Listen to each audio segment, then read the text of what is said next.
the sizzling sausage, studs on cement, sport in the crisp wintry air.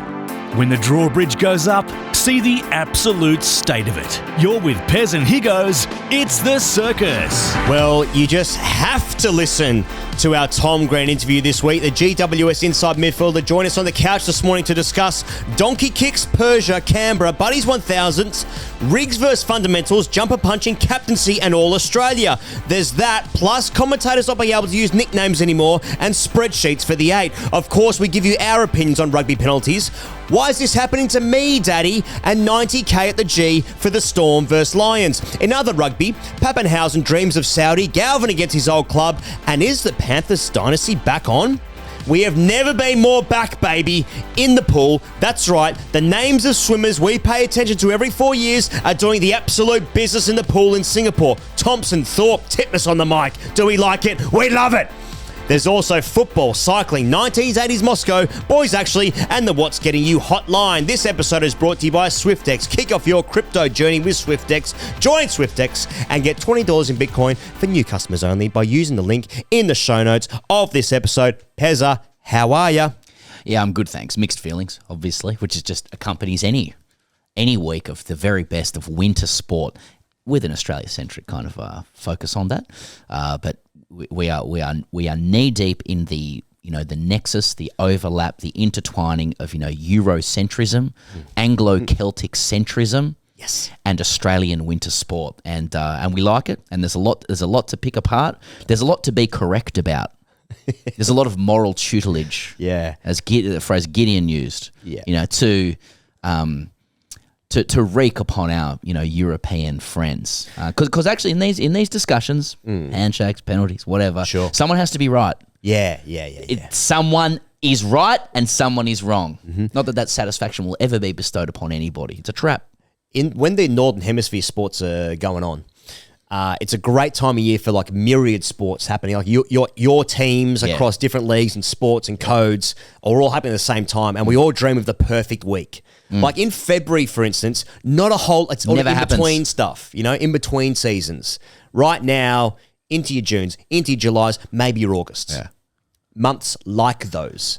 Thick of it stuff. Yeah. And we all dream of the perfect week where your national side's doing well, your club side's doing well, your side that you play on doing well, you're doing well.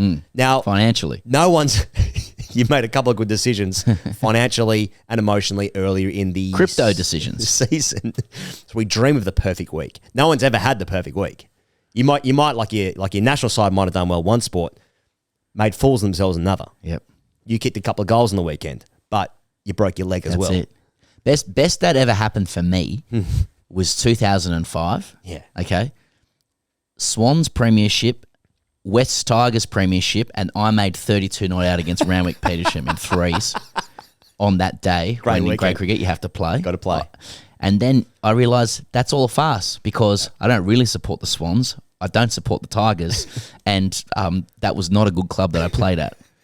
So, but that just goes to show that's about as good as it gets. And I was playing esports. Now, speaking of which, Chucky, you've let people down. You haven't played the big dance yet. I brought you in early. You haven't played it yet. No, I haven't. Are you playing it tonight? Like maybe. I don't know. So background, if you knew the circus, like last week, most correspondence about the 1 hour, 40-minute show that include an interview with Rugby Australia CEO Phil Waugh. Most correspondence was about whether Chuck won his esports grand final against Freo. Against Freo when he piped in and said, "I've got a grand final tonight." That's what the show is. I have to say, at least from the outside, we, particularly Higgos, has been pestering Charlie every day to ask him how he went in his grand final. You could tell by Charlie's reaction there. He's like, I have had enough of this. I don't know. I lost the game. Yeah. I deleted it. Anyway. Yeah. Well, keep us abreast, Charlie, because please. I'd say there's interest into the four figures now. In fact, is there a way to tune in live? Yeah, you streaming? See, now see, I think we could put marketing muscle behind this. We could put promotional muscle behind this. We could stream it on Patreon or something. Oh, fuck. Holy shit. That is just about the best promotional idea we have had for Patreon. 4 years. Yeah. Charlie's going to stream his AFL Grand Final. Sign up at patreon.com. Oh, my God. I mean, if that's legit, we should do that. Yeah. Is it possible? We could sort that out. Can you do it here so you're playing on the media wall behind us? Yeah, I'm just worried the lag would be a bit. The input lag. Look at us. Yeah, I might have to We're bring having a my business meeting. Yeah. Well, even if it's stream behind us, if that works or doesn't, do you get I'm sorry to show my age here, but do we get audio of you playing it? Like, are you into a microphone? We'll mic there? him up, yeah. Yeah, we could do that. We'll invest. Yeah. You're sounding reluctant because Yeah. you just want to go through your processes and win this game, right? He wants downtime. Yeah, and now well, we've that's turned his downtime into Well, work. it is entertainment. Yeah. Well, the only reason I haven't played is it's too cold in my bedroom to sit at my desk, and I can't play from my bed. So if I bring the Xbox in here and the heat in, it might be good. It's too cold. I swear we pay him. We do pay him. We do pay him. We pay him in sausages. What if there are solutions when you're cold? I guess it's too cold. I get game, set, match. You playing tonight, Chuck? Have you seen the weather? There's a southerly coming in. We've been rained off. Umpire's coming to check the room. It's too cold. That's why you're the goat, Chuck. That's why you're the goat. Fantastic. All right. Well, plenty happening in sport this week. Let's quite a big response to the What's Getting Your Hotline this week across a whole bunch of sports. So let's throw to what the punters had to say. So strap in, couple of minutes here. Boys, what's getting me hot? Nasiah Wanganeen Millera, the sexiest double-barreled named player in AFL history, wins the game with 2 goals in the last 30 seconds. Atop Ross Lyon's shoulders at Hotel Brighton at 10 p.m. on a Sunday. Give the man whatever the bloody hell he wants and sign him up for 10 years. You bloody little ripper. I wonder if my DM to Nasiah at 10 o'clock on Sunday night will make him stay at the Saints. Can only hope. Probably costs us about 2 spots in the draft, but fuck me, what a win. Nasiah Wanganeen Millera is God. Well, that reeks of fucking a bit of geopolitical fucking revenge from the French referee there. Absolutely fucking screwed us. So I hope it kills you in rugby with the Wallabies. Say it, Frenchie. Say penalty. French again. Nothing play. The Wallabies were right in front of me. Right in front of me. Tell me how a clear out to the head isn't a fucking penalty. There's got to be an investigation into this. Jezza kicks 11 against the Roos. The ton is officially in sight. Oh, hang on. What's this? Stokesy's walking over wanting to shake his hand. I don't think so, Ben Stokes. Not this time. A little quirk you may or may not have noticed in the Geelong North Melbourne game. Jeremy Cameron just kicked his 9th goal on the 3/4 time siren, and Charlie Comben extended his hand and offered to actually call the game off and end it there. And Jeremy decided to play on for personal milestones, which is just not in the spirit of the game, in my opinion. It's not about that. What's getting me hot is big bags back in the AFL. Jezza Cameron, 11 of the best. I'm pretty sure I saw Alistair Clarkson walk down at half time with his hand out and said, "Shake my hand, Dicker. That's enough." Good. It's a disgrace. Good. Obsessed. Going for number 11. Jezza Epstein. A bit of strife here, fellas. Yesterday, the missus says to me, "Gee, it's a real shame about Epstein. He was pretty hot." What's getting me hot is that the talk of the town in the footy landscape at the moment is how Fox Footy have only been referring to their colleagues by their first names as opposed to nicknames now. Death, taxes, and King Kyle coming over the top of them. He's going to get them. Oh, yeah. Kaylee McEwen's safety. Yippee! I wonder how long it'll be before Kia give Serato Shimizu a sponsorship after smashing the 10-second mark. Concerning times for Gout anyway. Boys, did you see the absolute gas truck from the Swifts in the netball? It got me miso soup hot. Boys, what's going to be absolutely boiling is it's almost cricket season again. Like, just a month to go. Like, yeah. It's also making me really depressed as well, though, because that's another summer of wasted Saturdays. What's getting me hot, boys? Punter's new rug. Fuck me. Did he stop off in Turkey on the way to the UK for the 4th test? Or was that just a straight-up forearm hair transplant? Ooh. Dad said went to bed on Sunday night and had a dream about cane corns. What the fuck has the footy media done to me? There you go. Great mix. Lovely mix, yeah. Great mix. I mean, it's been such a big week for cricket without Australia playing that it's actually snuck into the circus this week. Yeah, exactly. But also Aussies are obsessed. That's a good point. Why are you talking about this, they say? Australia also were playing. Oh, yeah, in the T20. Yeah. Yeah. Were they? 8-0. Yeah, 8-0. Par. Move on. All right, so look, we spoke to Tom Green earlier this morning. It's a great chat. Goes about 45 minutes. I highly recommend it. Really impressive young guy. But before then, let's talk about the union. Pez, we were out there. We were privileged enough to be out there amongst the 90,000 punters. Amongst the privileged. Amongst the privileged. Rugby union fans, of course, typically are. Last minute try, obviously, 29-26. As an experience, it was electric. It was great atmosphere. British and Irish Lions fans bringing so much energy, colour, verve, excitement, songs, passion. And the Wallabies, well, like Richmond's good. Like just pubs beforehand. It's awesome. Yeah. Yeah. So, yeah, there's that. It was packed beforehand. People getting into boozers from midday. Great to see some old friends. People flying into the city for it. Probably didn't want to beat us, be in Sydney perhaps for the dead rubber, the inevitable. But it was a great game of rugby. But the experience anyway was it was great, and it just goes to show how much love there is for rugby in this country, which is why the referee made a huge mistake by not at least just getting it into a game 3. That means something, huge mistake. Whether it was right or wrong doesn't matter. Play the series. I have to hand it to our to our British and Irish and Eurocentric friends here, because the trap, it's a perfect trap. Cannot be wriggled away from, because if you choose to highlight the breaches of law which resulted in their try to win the game, you're whinging. Yeah. All right? And let's have it right. We have to be honest. When you and I were in the stands awaiting the Lions, who were always coming in that game, playing with more like fluidity, more cohesion, a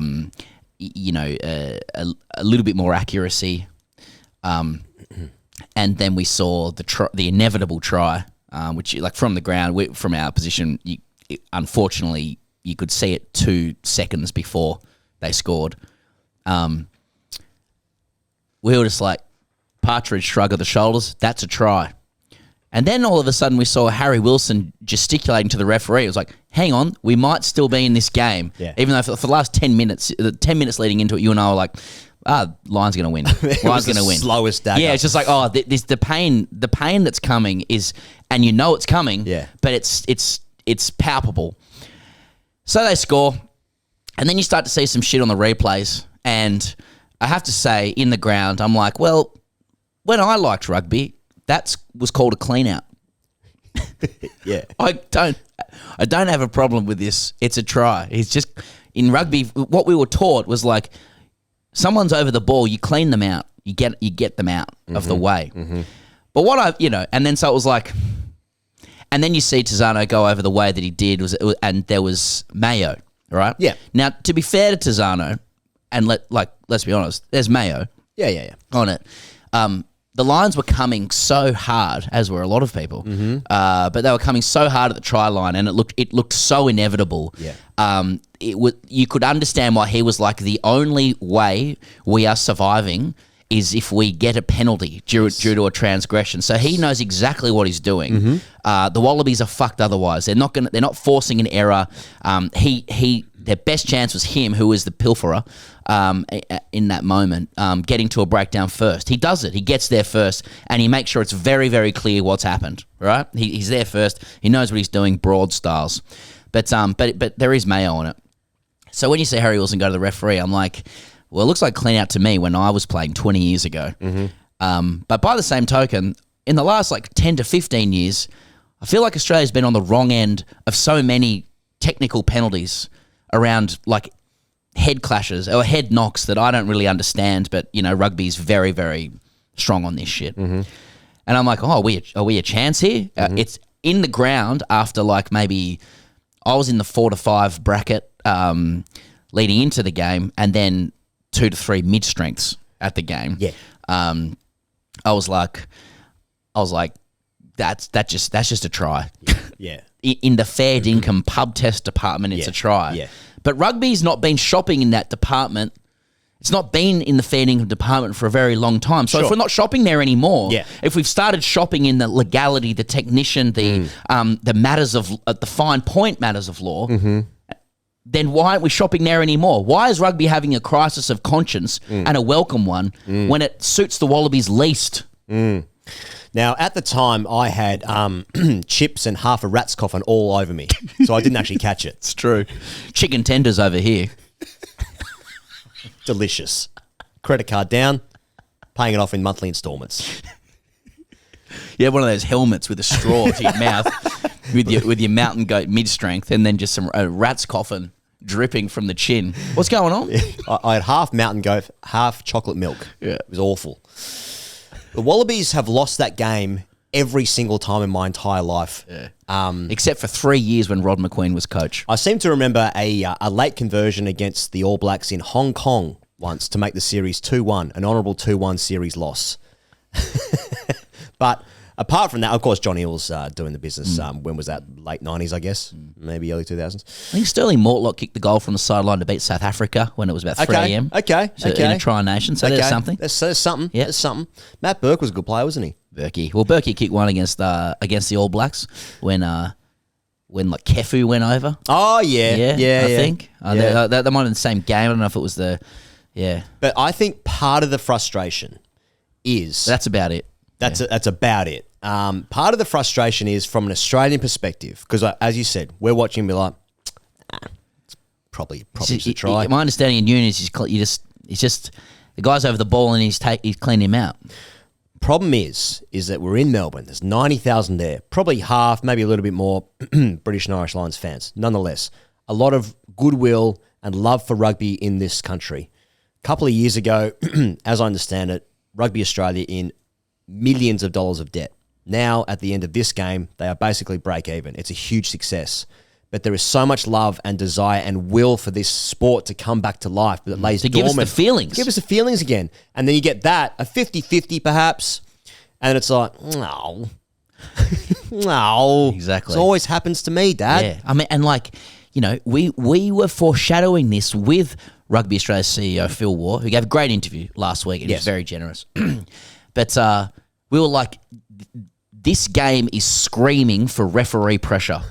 Yeah, it is begging for somebody in the big four consultancy firms, and we have had complaints this week that we always default to KPMG with that. Yeah, somebody from unfair. KPMG said KPMG is probably bottom of the pile in terms of the consultant noncery. Sure. So take your pick: EY, PwC, whatever the other one is. Yeah, exactly. Leave it. Where were the honchos there? Like, where was their power? Why couldn't dicks be swung on this Italian referee at that moment in time?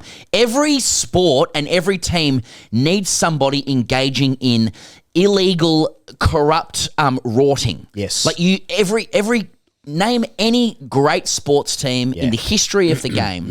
Somebody in there has access to a rort. Yeah. Okay? That's the fact. You name it. Rorts are happening, okay? Where was Rugby Australia's access to rorting and influence at the Big Four consultant level at that time? Okay?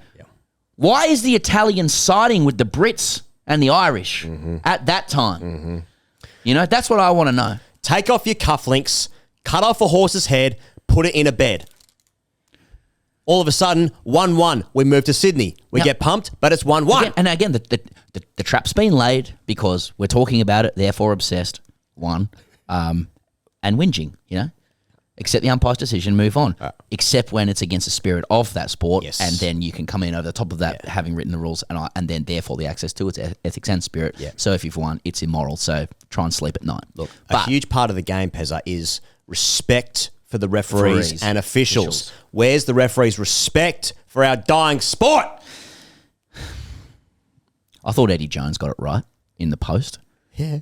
Former Wallabies and England coach, Right, Eddie Jones, right. and Japan. If he hadn't allowed that try, says Jones, then basically the clean out would be out of the game in rugby because he couldn't do anything more legal than he did. The argument is that he hit his head. Yes, we know that. So imagine a judge hearing this. Okay? Yeah. But he couldn't do anything more than that. Right. If you don't allow that sort of clean out, we might as well forget about rucks and have play the balls. Now, without meaning to, I think Eddie Jones is saying that it was illegal.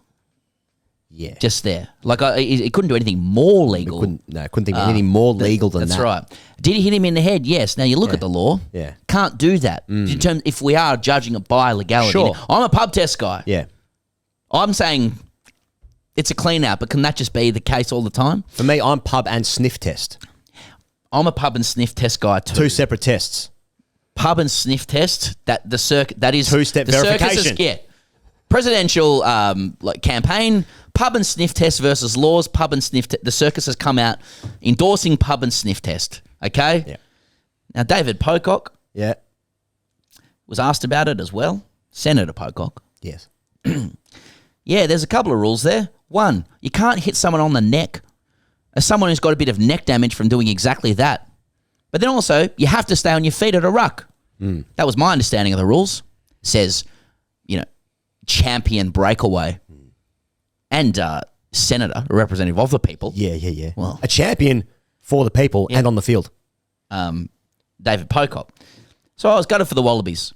And then Carl Stefanovic, who was interviewing him, said, it wasn't a dive either. He didn't milk the penalty. David Pocock said, I mean, maybe it didn't help. So Senator Pocock isn't going that far. But every single word you utter about why that was the wrong decision means you're a whinger and it means you're obsessed. So it's a trap, and it's a good trap. Yeah. And to the victors go the spoils. Yeah, and it's tricky because Morgan Turanui, who is working with Stan, one of the same, melting pot. He was adamant and vociferous and erudite in his complete conviction that an error was made. I've seen him with 2 beers at Wallaby Bar as well. Back in the day, it was awesome. At the same time, the next morning, Gus Warland equally with conviction, So you want to recruit the right people to your exactly cause. what I'm saying. Yeah. Now, Gus is just doing his best. Yeah. Just doing his best. He's talking to Tubby on the panel. It's a sniff test versus legal test question, and Pirlo here went with Piatti. Well, I'm doing better than most Aussies are going, fuck, this French referee's no good. It's like, he's from Italy. Who's this frog? So, Piatti said it's time for it's sniff test. Yeah. This is a sniff test question. And, I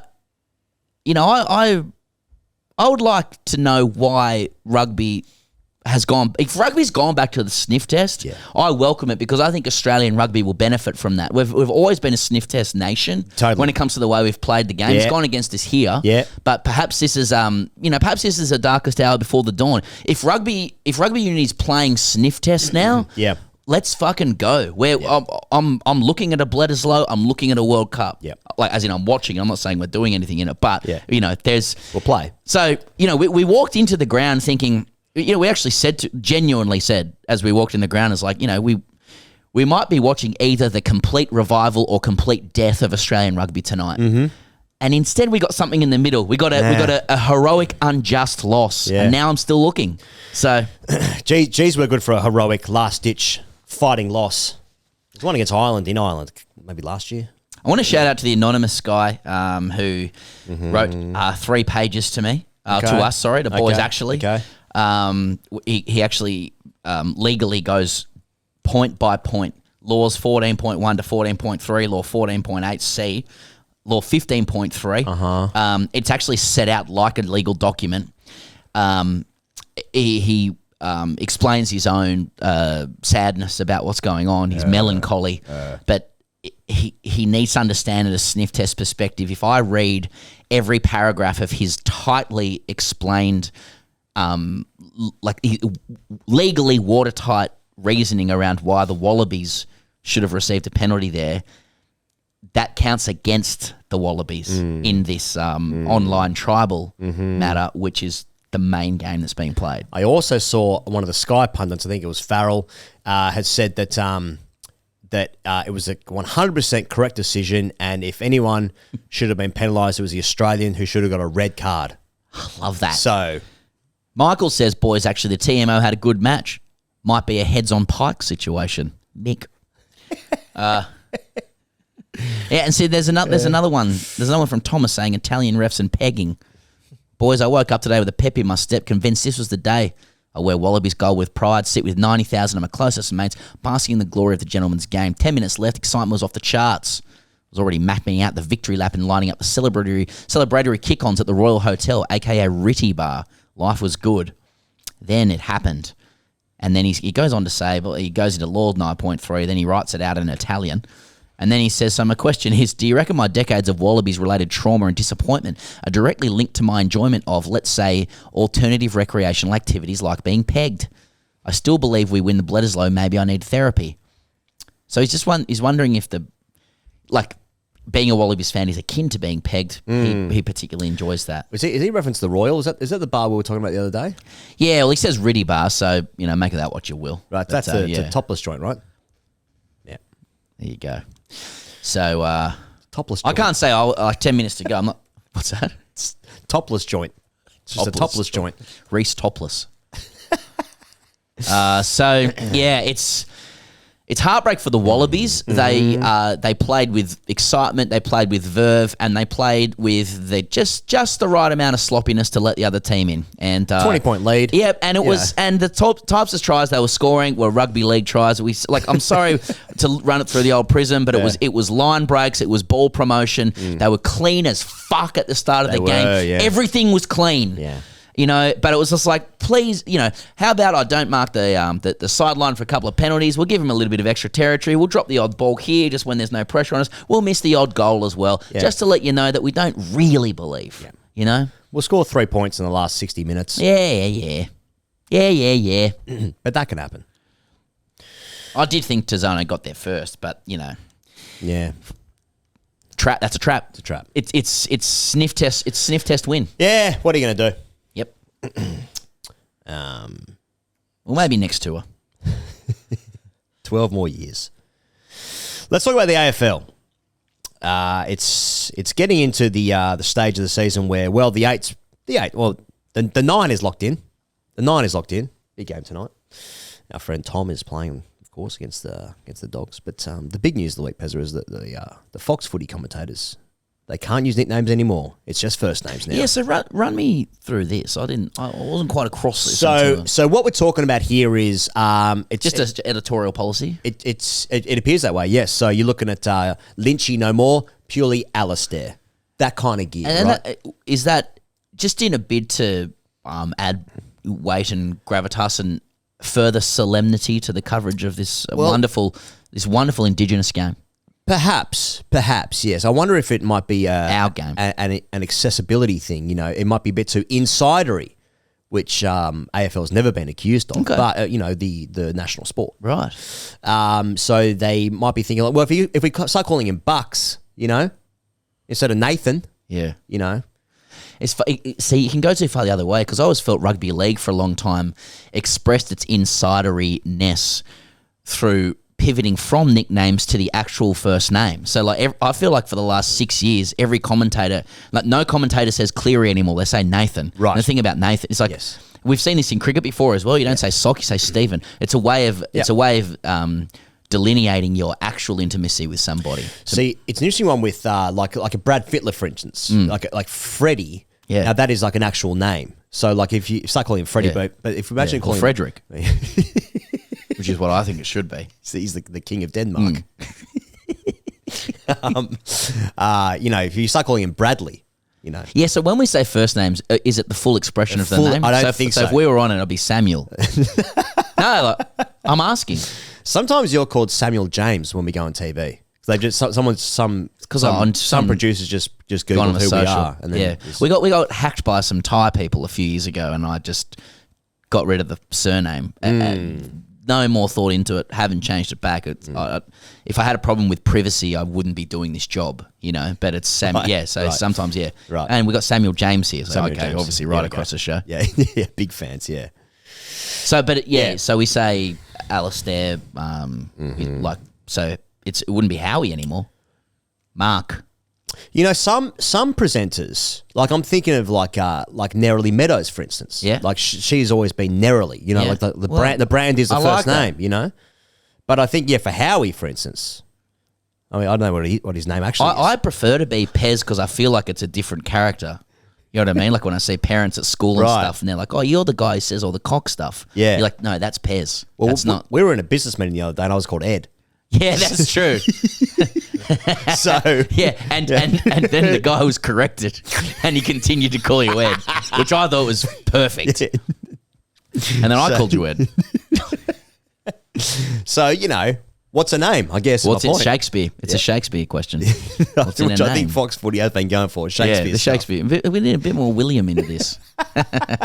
Okay, well, that's good. Yeah. I like to see sports presentation shaken up. I like to see new things tried. Now, what do they do with Eddie Maguire, for instance? Sometimes I suppose they say it. He gets aired, But we've clarified they're not saying like Edward. No, I guess not. But I would be tuning in to different presentations if they were doing that. Right. Are you Charles? No, Charlie. Oh, nice. To the government. Are you, that's your government name? It's my birth name, yeah. Okay. Anything else on the AFL? I mean, we got this. We got Tom, obviously. Well, we also got Tom. Yeah. A couple of things. Okay, please. Great game of footy the other day. Nazaya Wanganeen Mellera, weapon, obviously. Player, one of the best in the code. It's that St Kilda's down by 46 points at 3/4 time to the D's. And my father-in-law was over on the week. He's big St Kilda family, including my wife, and packed it up half time to go. Just before second quarter, because he's like, I'll watch the rest from home. And they've just had time of their lives. I like have a big St Kilda's the team that needs to break the duck. Not the duck, but it needs to have the drought breaking premiership, and it'll be great. There's a lot of long suffering St Kilda fans. What is it? 60 something. I remember he watched them in a grand final. Oh well, sorry. They obviously the drawn grand final, but it's I don't know. It's a long time, Chuck. Chuck, can you look up? Yeah, we might be in the 60s. Yeah. So that was an awesome comeback. Yeah. And big St Kilda Raw going. I feel like the Raw's better when it comes from a team who's suffered so much. Totally. Like I remember when Richmond were breaking that drought. I know the drought's not as big as St Kilda, but there's something more to it. A bit more guttural. Yeah, I've seen St Kilda last year beat the Swans in a close one, and it was like people were hugging each other. Yeah, like there's a lot of emotion. There's a lot of pain. So you love that kind of win. Yeah, more. Chuck, you got one for us? Brisbane Bears 95. Now, Chuck, the question was, how long has it been since St Kilda won a premiership? I wasn't listening. So you just took a step. I thought. Brisbane Bears 95. Well, that's gonna set some people off. When was St Kilda's last premiership? Well, Brisbane Bears 95. Yeah. Trent speaking. Yeah. Yes. 66. That's where 66 comes from. Yeah. That's why he's on the big bucks. That's why Trent's on the big bucks. Was that top of head, Trent? Lies. Prove it.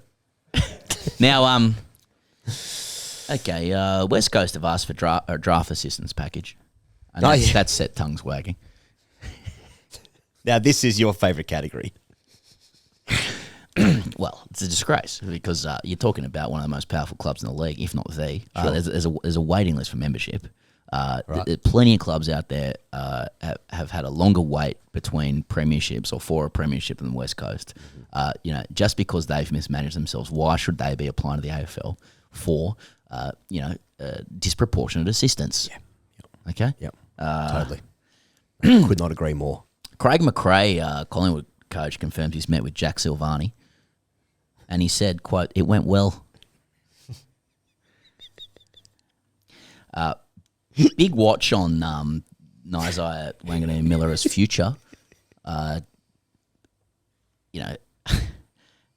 Tom Morris. Happy birthday, Happy Tom. birthday, Tom. Happy birthday, Tom, for yesterday. In a bid to sell the St Kilda dream to Nizai Wanganeen Miller, President Andrew Bassett organised a dinner at his Brighton mansion with multiple wealthy backers and key staff earlier this year. Okay. Well-intentioned as it was, the ploy didn't land with NWN or his family. Thumbs down. Now, now, was there some problem with the menu? Do we know what was on the menu? Now, so much of AFL news has to be digested with literal, like with the meal, perhaps a digestive. What a great name for a biscuit. You have a digestive. Okay, we'll get to my vein. It's fucking. Have you ever thought that? They're great. They're great biscuits. Yeah, it's just digestive. It's sort of in the category, but I'm sick for a Scotch finger. Oh mate, it's amazing how much. They punch above their weight. They do. It's just that digestive is such a funny name for a biscuit. Like it's you're coming out of the UK here, which is obviously right. It's the home of biscuit, But you're looking at your tea, your biscuit, sort of synergies, and right. I presume they call it digestive as a marketing tool to be like this biscuit will help you digest all the food that you've had previously. So you have it post, and now we're digesting it via the biscuit. Yeah. It's like early wellness culture. Post World War II. You've just been eating, and the chewing mechanism actually stimulates the rest of your body to digest the food. But what you need is an actual digestive. Yes. To start digesting the food you've just eaten by doing the same action with the chewing. But it's just a wonderful sugary biscuit. But that's why chewing gum has a laxative effect if you have too much, because you're just chewing, so it gets the old insides going there. Gets the old insides roaring there. Yeah, nice. I'm a doctor. You have your big Sunday roast post World War II. Yeah. And then you're like, I need to digest this. Sugar biscuit. Bang. We're away. But they're great. Mm-hmm. They're like, no, this isn't a drive-by on digestives. No. Or an ad. Shout out.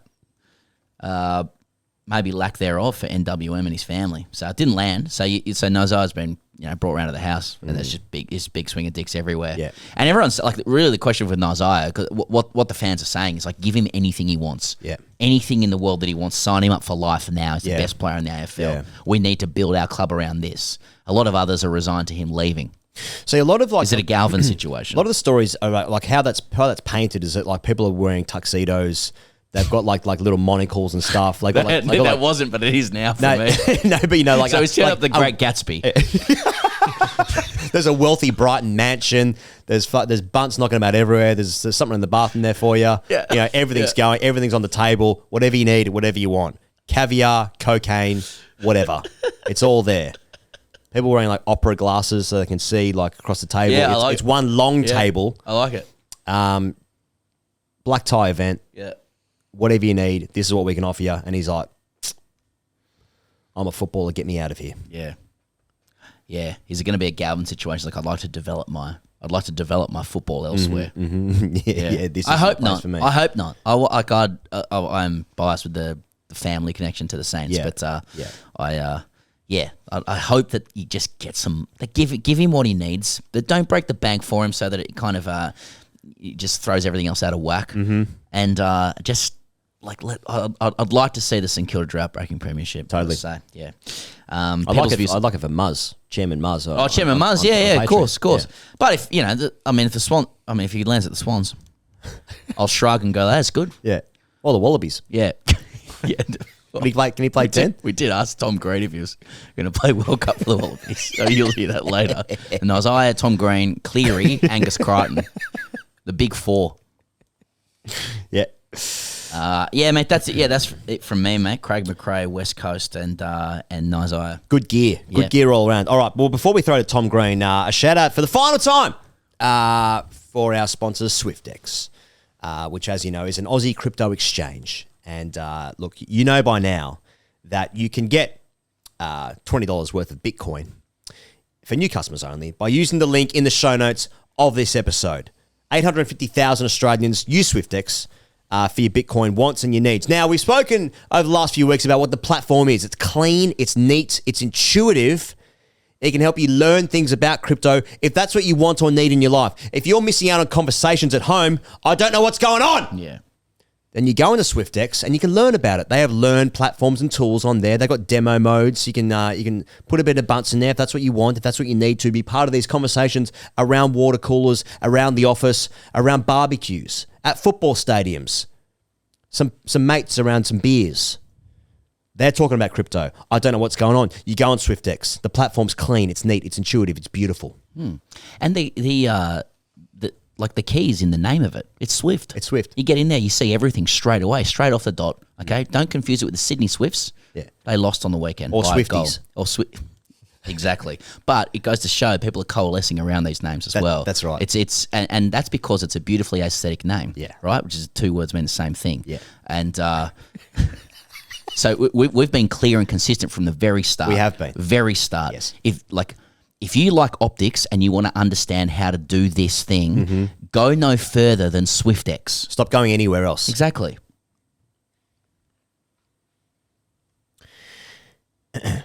Here's Tom Green. All right, hugely exciting guest now. And not just for all of the little Aussie Rules piggies finally getting some love from us Sydney upstarts. The man we have with us is one of the competition's finest, but he's so much more. This is a very well-resourced and well-sourced interview. We're talking Canberra, we're talking basketball, we're talking learning Italian and the trumpet at school. We're talking The Rest is History podcast. It's another one of these impressive polymaths with a lot of intelligence inside a 190-centimetre athletic frame. It's GWS's inside bull, who may be the AFL's most complete midfielder under 25. And just quietly, regarding this year's Brownlow, let's just say it's a watch. Tom Green, welcome to the circus. Thank you very, very much for having me, guys. That's, quite a flattering introduction, Pez. I appreciate that. I hope you're not going to have me try and speak Italian or play the trumpet on the pod today. I have brought in a trumpet just to see. Now, has Toby been working on his donkey kicks in training? No, that just comes naturally, I think. It seems to. Yeah. No, he's been a bit more subdued this week. He obviously. It'd be nice to have him out there tonight. It's a very big game, but he'll be having the week off for not actually for the donkey kick. Thankfully, that one. I think he was actually aiming for Dane Rampy's shin and just missed, but at least that's what he's telling us. Yeah, sure. Yeah. Now, Tom, you have agreed to an interview with two Swans fans, two bloods, if you will. Now we had Jimmy Bartell on during the Cricket World Cup last year, which when we asked Jimmy to come on, he said, "Yeah, I'll come do that." No worries. And he was very dismissive of the entire Swans movement. Can you give us an insight into just how little regard there is for Swans fans around the competition? Yeah, well, I feel like I suppose I'm now in a position, seeing as we beat them for the first time in about 5 or 6 games last week, I'm now in a position to potentially be arrogant. Yeah. But I don't know if that'd be wiser in case they rattle off another 5 or 6 next time. The SCG is a great place to go and watch cricket. I've had a lot of fun with that. I haven't been to be honest, the most recent Swans game I've been to was actually Buddy's 1000th. I've spoken about that before. I ran on the field when he kicked his 1000th, and as a fully fledged AFL player, you ran on. Yeah, only a couple. That was maybe 3 years into my career, I think. But that was just one of those ones I didn't want to miss. Like, I feel like as just a sport fan in general, who knows when someone will kick 1,000 again. And so that was less of support of the Swans and more of support of the game, I suppose, is the way that I justify it to myself. But I haven't gotten to too many Swans games. I don't know if they'd let me in as a Giants. How close did you get to Buddy? Too close. I got so close that I actually started going backwards because I was like Nick Blakey. Well, Nick Blakey and Ollie Florent, like, I know them. Like, they're going to be like, what the hell are you doing here? So I started actually, like, got really, really close and then fought the crowd back and was like, I can't probably get, like, there's cameras around. I just wanted to play it safe. But our GM of footy, Jace McCartney, actually caught me on the field anyway. He's somehow from, like, a box somewhere. I think his son spotted me in the middle. Like, I ended up just in the middle of the ground once it had started dissipating a bit. And he gave me a call. And when I saw his name pop up, I was a little bit worried, but he thought it was great as well, so I got away with one there. So as a current GWS player, you'd run onto the field and no one recognised you. Basically, yeah. Well, that says it all about Sydney fans as well. And who's that little blonde thing in the middle plays for the Swans? He's good. Yeah. Isaac Heaney. Yeah, that's it. Yeah, I like the blonde one. Yeah, the little blonde thing. Yeah. But when you did pump the Swans last week, this is to try and get a little bit of broader sports conversation going, but when you did pump the Swans last week, did anybody from the Swans offer you a handshake just to say that that'll do? Let's end this. Enough's enough. Yeah. At the end of the third quarter, just for ethical reasons, because we all knew the result. Because it's now a farce or whatever. It's farcical that you're still going. No, they didn't. I think they saw the value in playing out the entirety of the match, which I think most teams or some other teams could certainly take a leaf out of their book. Yeah. They thought it was worth playing the whole 120 minutes. So. Yeah. See, because I'd imagine, like, if we are going to extrapolate, like, a test match between England and India into, like, Aussie rules culture, like, I can't see Aussie rules culture ever, like, developing ethics where people would go, let's just end it here because we know the result. Like, Aussie rules is all about, like, hard ball gets, hard bodies, mature bodies, finishing the game, standards, extra 1%, etc. I can't tell you how many times, particularly in recent history, that I've heard foot on the throat used. And so when you've got that opportunity, when you have got an advantage, not giving the opposition an inch. And so, no, I don't think there'd be anything, no, we're up by 5 goals now. We'll just sort of peter this out till the rest of the game, and till the siren goes, and let them get away with it lightly. That's it's certainly not a thing I personally don't think that's really a thing in any sport, and I think I appreciate the taking the piss out of the England side out of that, because I thought that was rubbish. Also, Green has a go at Stokes. Very interesting. Yeah. Should Stokes have kicked Jadeja in the dick? Hey, what about the groundsman and Gambier? Considering I think where are you at on the Gambier issue? Yeah. Well, Green goes whack. Yeah, I think the groundskeeper probably deserved one in the dick there. Yeah. So you're not ruling out the idea that groundskeepers can also just have a little bit going on. They're like, obviously every country, like, their national side is in bed with the groundskeepers to some extent, but like what the English ground, like, what, as you guys have, like, documented so well, the pitches that are being served up in England are so curated to, like, specifically want the English team. And when, I can't remember which test it was, but there was like we thought it was going to be a bit flatter, or was going to do a bit more at the end of the test. It wasn't curated exactly to how England wanted it. They started cracking a little bit there as well. So I think that, Gambier is within his rights to kick any English groundskeeper in the dick. Oh, love it. Seeing Green knows where his bread's buttered. IPL show coming up or something? Sucking off the BCCI again. Once again. Yeah, once again. That's where all the money is, isn't it? Now, your Insta has you playing basketball. You're at Leichhardt Oval with Milk fans, Raiders fans. You're playing rugby as a kid. You're at Villa Park. You're wearing a Porto jersey. You're cycling in Bolivia. Name every sport you were the best at school. Yeah. Well, again, there's 2 ways I can go with that. Yeah, there is. Yeah, there is. Yeah. Just the truth. Well, I think the reality is probably I was a bit of a late developer. The reason I ended up going growing or getting tall is that I didn't go through puberty early. I wasn't too much of a man child. So obviously skill wise though, I was ahead of my time in terms of like maybe my body hadn't grown into it, but I was gifted with obviously all the talents throughout, a vast array. Yeah. So can you just to interject if that's okay? So as a like a aspiring sportsman, you haven't gone through puberty as early as your peers. They're all getting bigger and probably physically dominant. You've got the skills. So like, how good is it when you just start shooting up? Like, are you just thinking, oh, here we go, we're on here? Yeah. Well, it is. It's there's swings and roundabouts, and it's finally my turn that I've got my swing. So that was really really nice. But I mean, some of those ones like there's no athletics photos or anything like there because I am too slow to. Athletics really isn't my sort of stuff. But no, my Instagram. It's funny that you've gone through the Insta. I suppose so you got to find any dirt you can. I hope I'm pretty clean on there. But we've got a family and everything. No, the one I will concede, the round ball certainly. Football, like soccer, I was never any good at. Okay, but you like it though. You're a fan of the. Yeah, I've come into it a little bit more. Just again, like being around, like the guy I live with, Jake Riccardi, who's another like a Giants player. He loves his football, and I've now got one of my best mates is actually living in London. He's a big Arsenal fan. He's actually playing footy over like AFL over there. There's like that AFL comp, which I think he's taking some time to adjust to. But they sort of got me into football a little bit more. And so I'm following it closer now. I haven't really picked a team, which I need to, but I'll say Villa for all the Villa fans. I'm photographed in a Villa shirt. Yeah, that's a dignified choice, I think. It's got some retro feel as well, Bosnich, etc.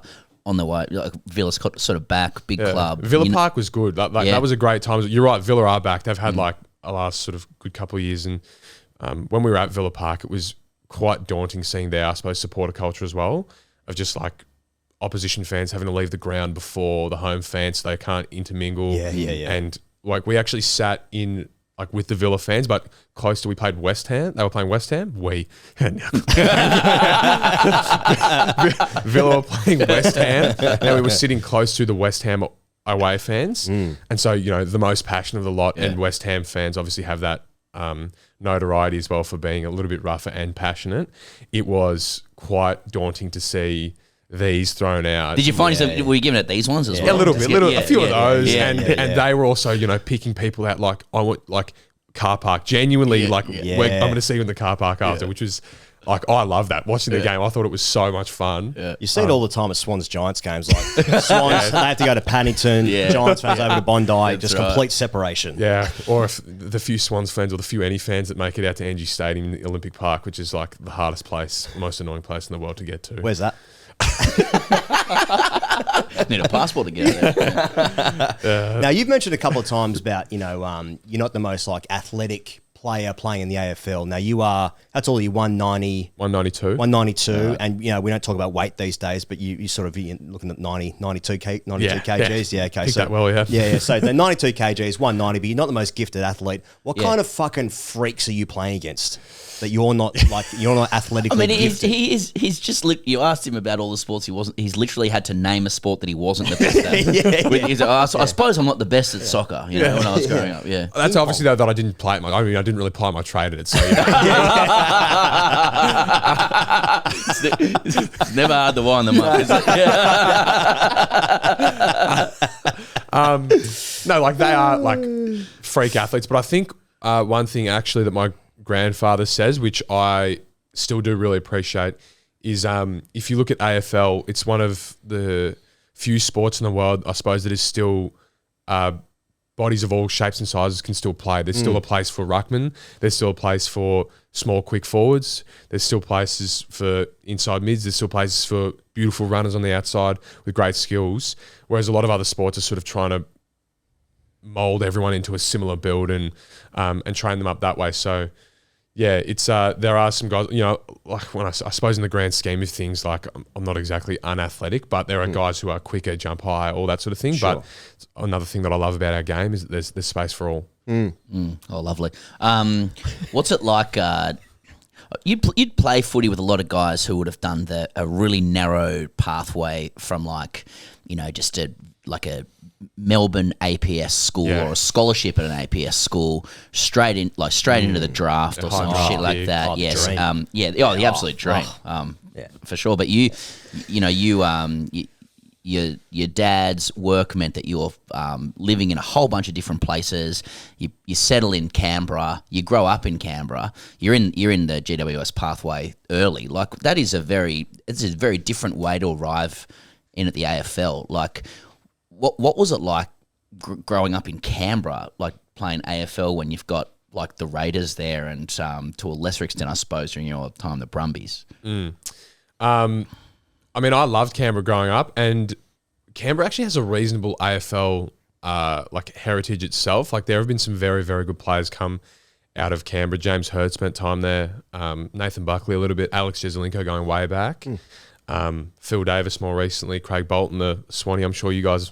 Bolts, yeah. But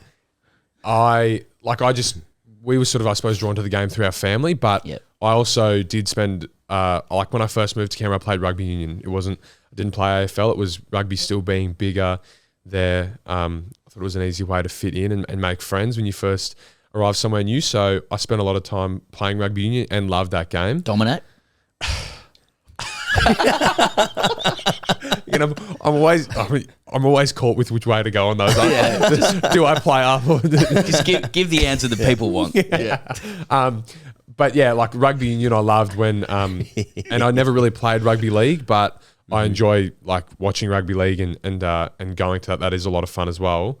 But it was very different. I'm still quick to let out my Victorian teammates know that they couldn't have been more kissed on the dick with the way that it comes in terms of trying to get into the AFL. Saloon passage. But somehow they think that because I was a part of the Giants Academy, no, actually you guys get given everything and it's the easier way to they try because you have this affiliation with the club and you can get in here and train, once when you're 17 for a week. It's it's really easy for you guys then to get picked up.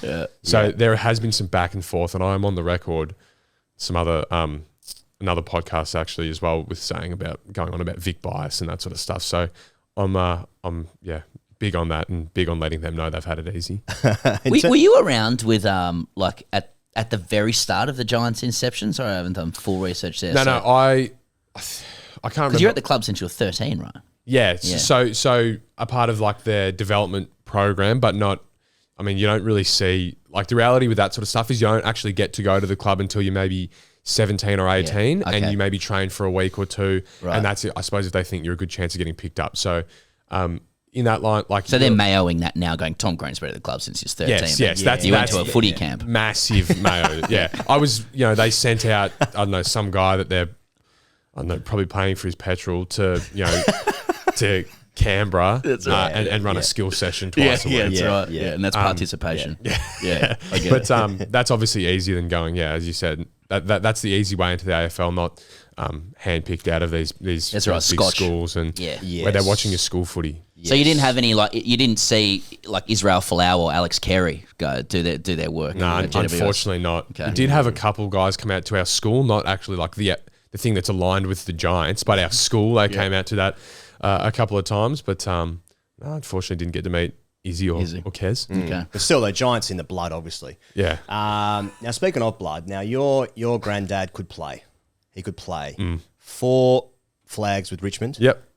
Best on ground 69 grand final. Yep. Team of the century. Yep. Big old ruckman. Yep. Now, how do you compete with that at Christmas? You can't. No. Really, you can't. Does he let you know? No, you know what? He should, but he doesn't. The thing is, I'm normally the one who goes into bat with the what you've just rattled off there perfectly.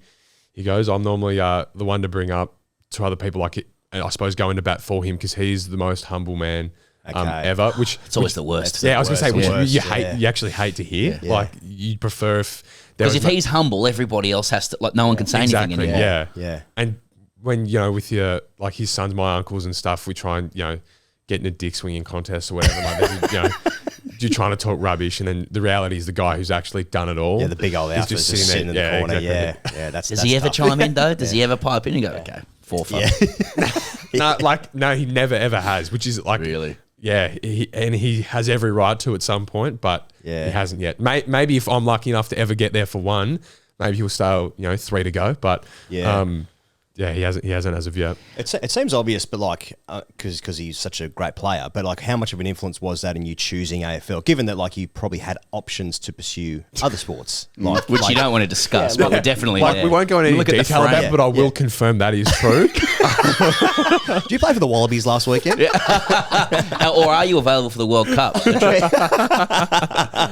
Nathan Cleary and Tom Green.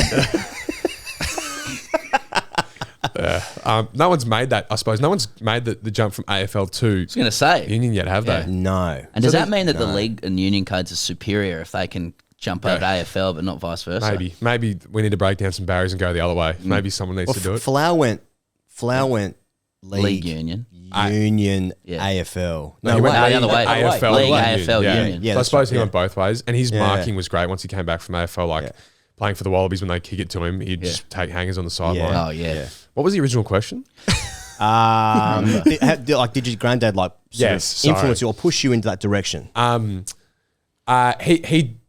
suppose he didn't push me at all. I think it was probably just me. Like my whole family was obsessed with AFL, and so it felt the most natural progression of it's what all my family is talking about. It's what they're really most interested in. So that's what I'll continue along with. But there were definitely times there where I enjoyed Union more because again, when you're living in Tamworth, or Canberra at the start, or even Townsville to some extent when we were there, all your friends are talking about rugby, they're not talking about AFL. So I suppose at that time that's what you're most drawn to. But in the end, it was just with the family ties. I think AFL made most sense. Yeah. So speaking of family ties, our connection today is one of your family members, Sarah, who I worked with, Sarah Green.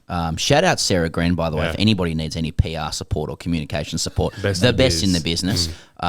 We work together at Telstra and she's a superstar, genuinely. And clearly the communications skills running the family as well. You're saying she can talk? I tell you, I met plenty of footy players who can't fucking talk, mate. Believe me. You don't have CTE yet. Yes. Yeah. No, that's the close to the bone. But you're quite closely tied in with GWS's socials, right? GWS's socials have an excellent reputation for being properly irreverent in a code that has a lot of very serious, earnest, solemn guardrails around it. What's that been like working in with the GWS guys? The song slaps.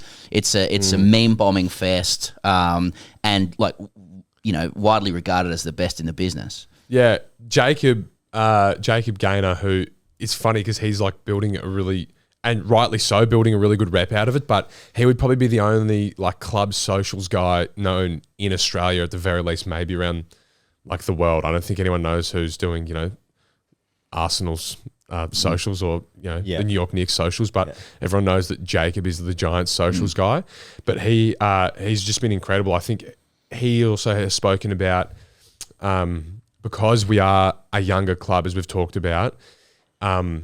It gives him a little bit more scope and a little bit more room for movement, because instead of having, we are X club, we do things this way. It's no, we're still exploring our identity. How do we want to do things? We want to create engagement. We want people to engage with us, come to our games. And so he, I think, I don't know if a little bit it was rogue at the start and then the numbers backed it up. And so he could then go to his bosses and say, hey, this is working. Let's keep running with it.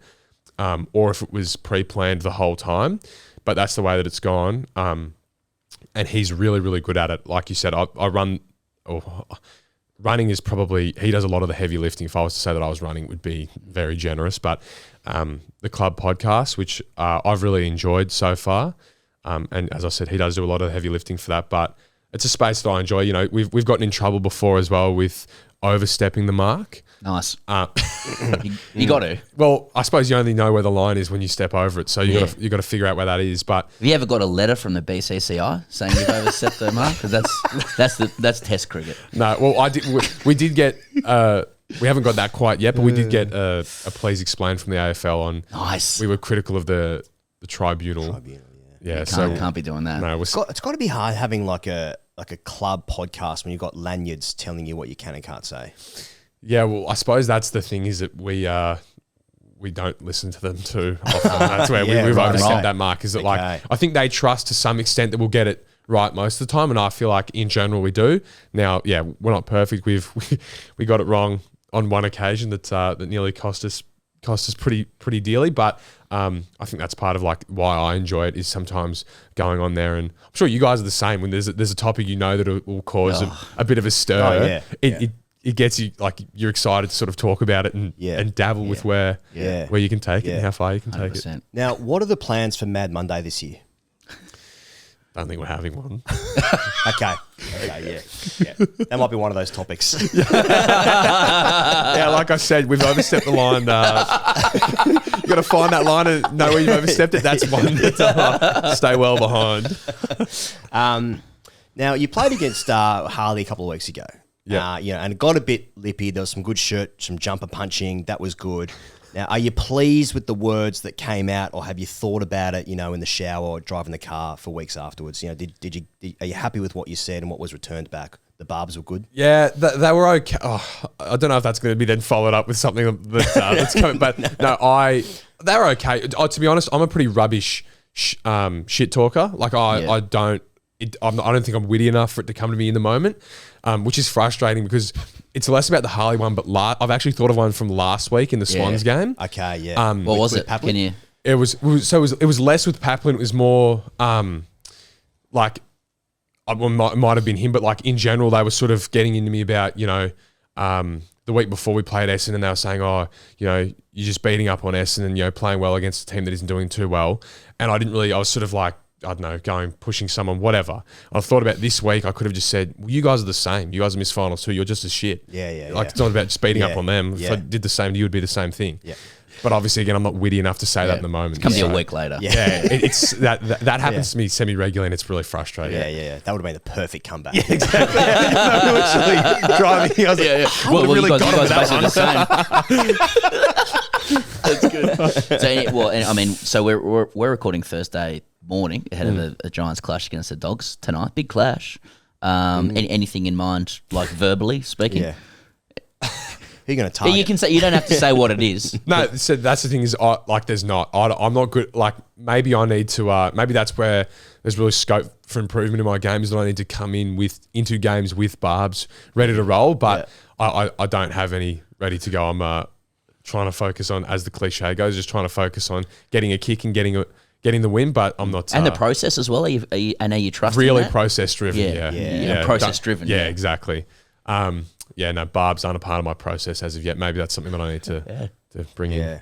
Now, I'm not sure if you've seen this, but Kane Corns, he said that it's time for Toby to step down as captain.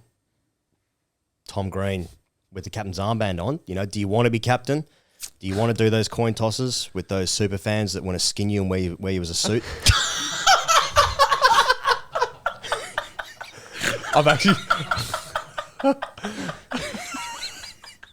I've got a funny story about that I'm going to leave to off air. I'll wait till afterwards. I can't wait. So Kane says captain. Thoughts? It's very, very flattering from him. Like genuinely, it's it's nice to hear that sort of thing said about you. I think Toby is a fantastic captain and has been a fantastic captain for a period of years now. I think that captain question is always a weird one though, because like it doesn't really matter if I want to do it or not. It's more about I think what the playing group wants. So like I could sit here and say, I'd love to be captain, but if my teammates don't want me to, then like it doesn't really matter. It doesn't really mean anything. So whoever they want to be captain, I think is the right person for that job, and I think that's currently Toby. It's time for Toby to step aside as well, isn't it? Sort of read between the lines. Yeah, I see what you're saying. Yeah. Now, first for clearances, first for contested possessions, first for gather from teammates wide out, first for ground ball gets, second for disposals, second for handballs, fifth in the Brownlow last year. Is it time the All-Australian selectors put some respect on the name? Again, which answer do we go with? I think yes. I don't know. Like it's that it's. I think if you keep playing, Those ones that does stump me. I don't know. It's I think over the last couple of years we've been going well as a side, and I feel like I've been contributing to that regularly. But I think it's more important that we win a premiership than worry about stuff like that. I think that there's a great, which I'm sure you guys have heard, one of those like football stories about Lee Matthews saying when he got to Brisbane for the first time, it was how many All Australians have we had already? There was barely any, and I promise you that if we win, if we start winning games, we start winning premierships, more of you are going to be All Australians. So I think that's the way that I'm looking at it. I'd like to win a premiership, and I think stuff like that will come off the back of it.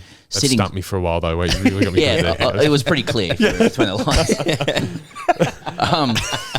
So sitting sixth as we go to air, but there's a huge cluster of teams. You're 2 wins off first.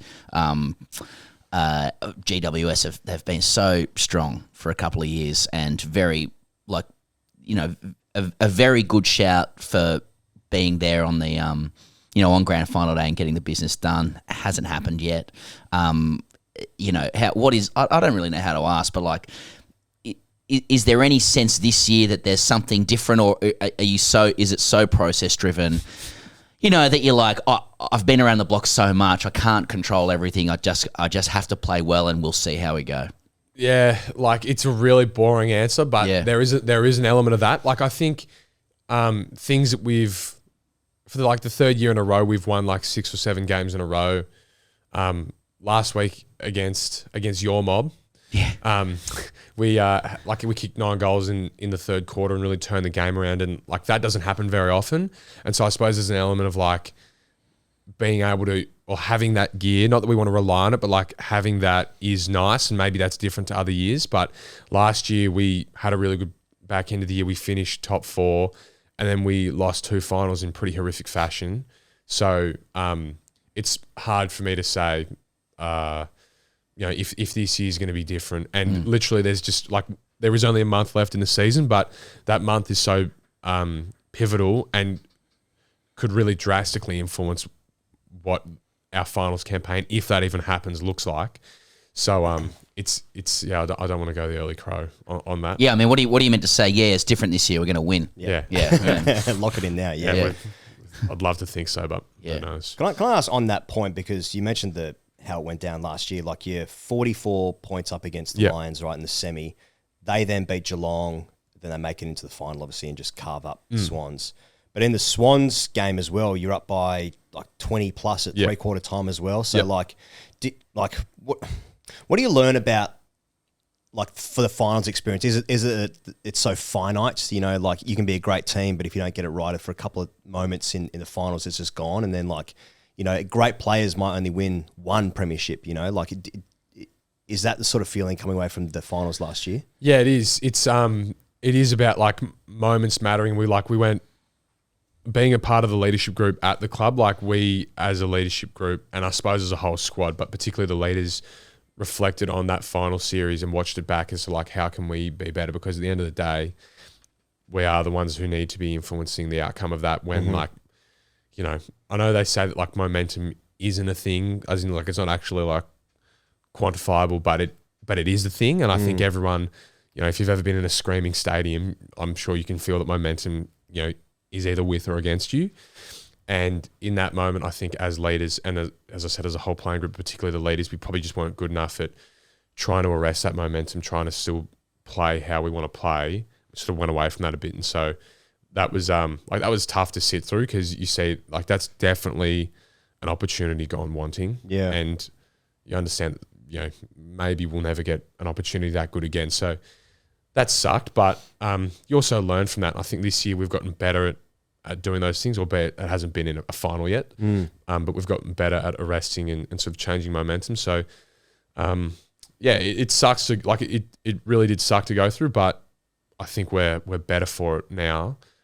But the reality is the real test doesn't come until the finals come around again, and we've still just got to get there first. Can I just ask a question about watching it back? Because I was thinking about the 2019 Ashes. You might remember Stokes had this amazing innings. I was up watching that. That was with my mates. So Nathan Lyon drops the ball. There's a incorrect WW decision. They burn a review. This whole last hour is just chaotic, and Stokes does this amazing thing. and they win the game to level the Ashes, I think. But then Justin Langer, the coach at the time, made the Australian team watch the last hour back. And it's in the Test documentary, and then some of the players are like, that was one of the most painful things. Now, that sounds like a pretty similar experience where you have to watch like a capitulation basically a couple of times. Well, Swans did the same thing in the grand final as well, that's right. They made to watch the whole That's entire right. thing. So it's a footy thing, yeah. So Jail's implemented a footy thing. But is it like, I mean, like, what's that like? Like, that must be brutal. Yeah, it is. I think you can do it, like you can go do it different ways, I guess, is like, you don't, I heard the Swans one sounded really in depth. Yeah. And I don't know what the right way is, but I think you can, I think you need to address it though. Otherwise it becomes an elephant in the room of like, well, this happened. Like let's say we just completely forgot about it and like, oh, you know, that won't happen again. Well, it's like, well, as this sort of goes throughout the year, you're probably thinking about, well, that did actually happen. Like, we can't just forget about it. So you need to address it at some level. But you also don't want to harp on about it. Like, we have not mentioned that, I suppose, since like pre-season. We sort of, in pre-season, went through it, but we haven't referred back to it in terms of like, we feel like we're dealing with those things and we're sort of have been ticking that off without being like, we can't do this again. We lost two finals like in that fashion. Like, I don't think that's healthy. Yeah. So, I think you've got to address that stuff, or like just face it. Yeah, exactly. Yeah. But you don't need to harp on about it. Can I ask a cultural question as well about the league itself? Like, it occurs to us following cricket, having a bit more to do with like players who are playing today, contrasting that with the players that went before. That, like, maybe this is wrong, but the trend appears to be that like modern sports people more and more are able to put their sports in perspective. Like, they're encouraged to have pursuits outside of sport, to leave things on the field, to not invest their self-esteem in how they go on the field. Whereas, you know, and maybe it's a bit of a glib way to explain it, but players in days gone by were just intense to the max, you know, and it was like, you got to bleed the baggy green, for example. You got to live and breathe it.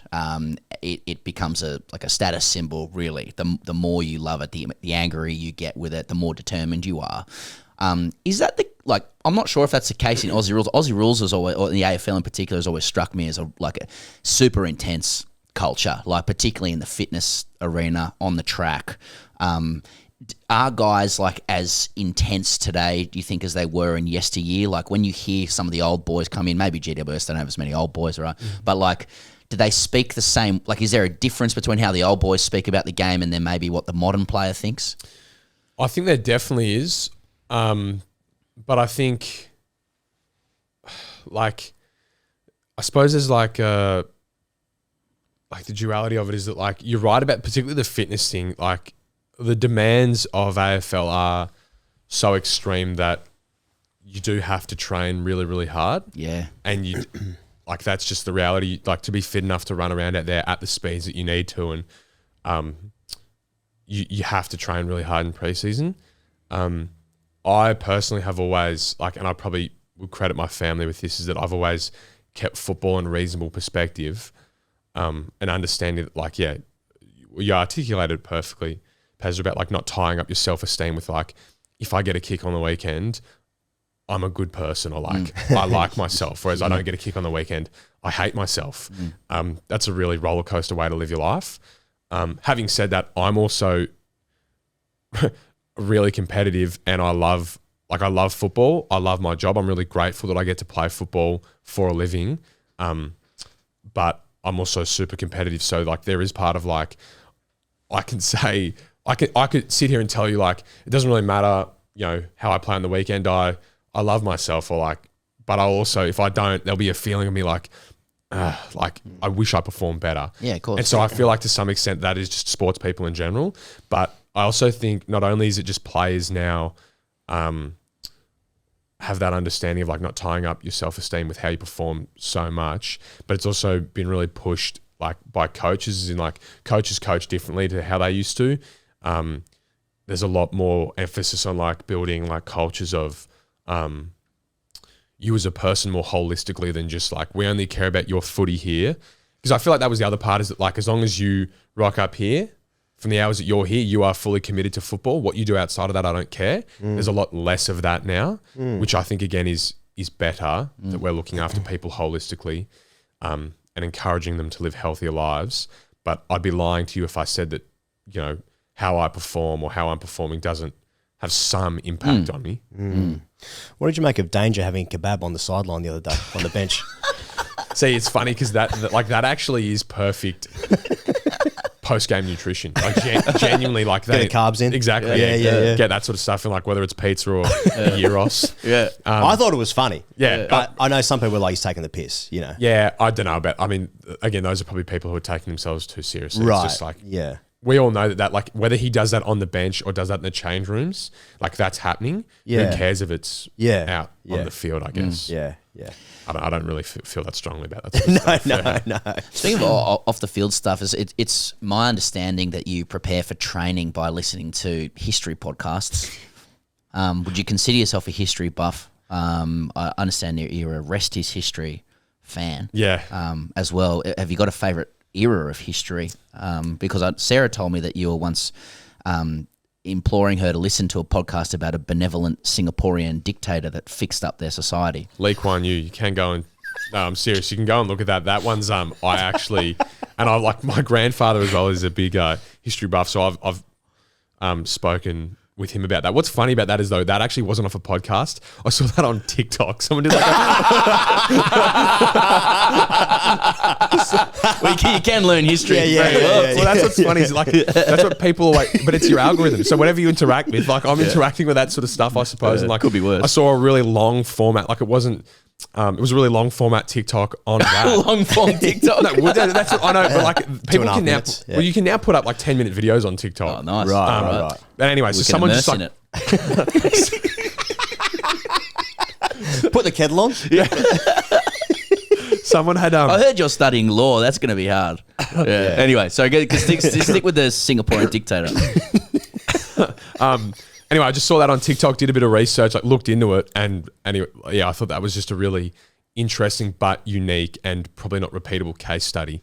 Yes. Lee Kuan Yew in Singapore. But I do love history. I do love the Rest Is History podcast. Recently signed up to join their club as well, so I get the bonus episodes, which I'm absolutely loving. Dominic Sandbrook and Tom Holland. I don't know if you guys listen, but they're good. I played cricket with Tom Holland. Oh, really? Yeah, and he always talks about how he loves cricket. He does love cricket. Yeah. I've played a few games Is he with any him. He opened the bowling. He has so he was a very like a probing opening bowler with a very elongated delivery stride. Yeah, okay. But what I remember about Tom was it was a team called the Authors.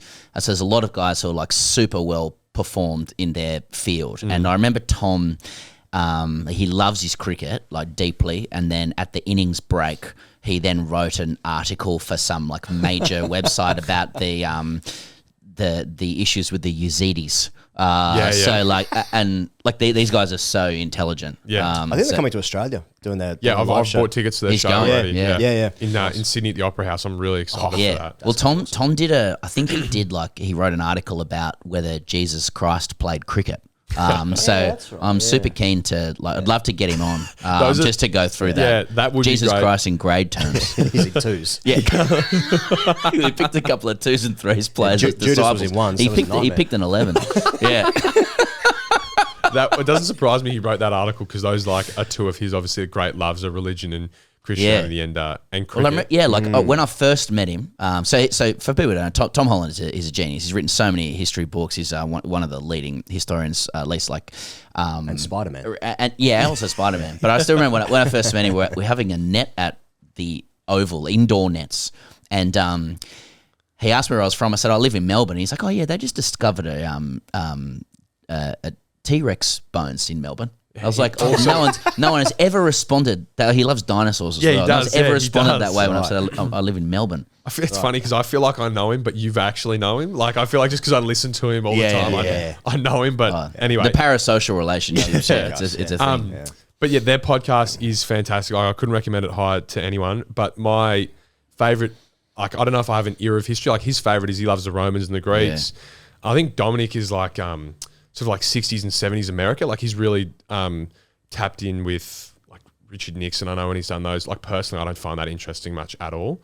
Mine is more like Persian Empire. I love the Middle East. I think the Middle East is such a fascinating part of the world, and I would like my dream trip, which who knows if it would ever happen and if it would ever be able to happen, but I would love to like track along one of the Silk Roads and maybe go through Central Asia and then down through Iran and go through the Middle East. I would absolutely love to do that. Awesome. And so like those whole, like a lot of those regions, like I love Alexander the Great and then the Persian Empire, anything really to do with the Middle East of like that sort of era, I find really, really interesting. It's awesome. What can Alexander the Great teach us about like just setups? It's never enough. Disposals. It's never enough. Yeah.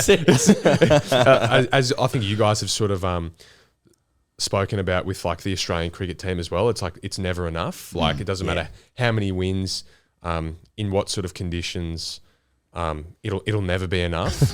And that's what Alexander I think teaches. It was never enough. I want to get to Egypt.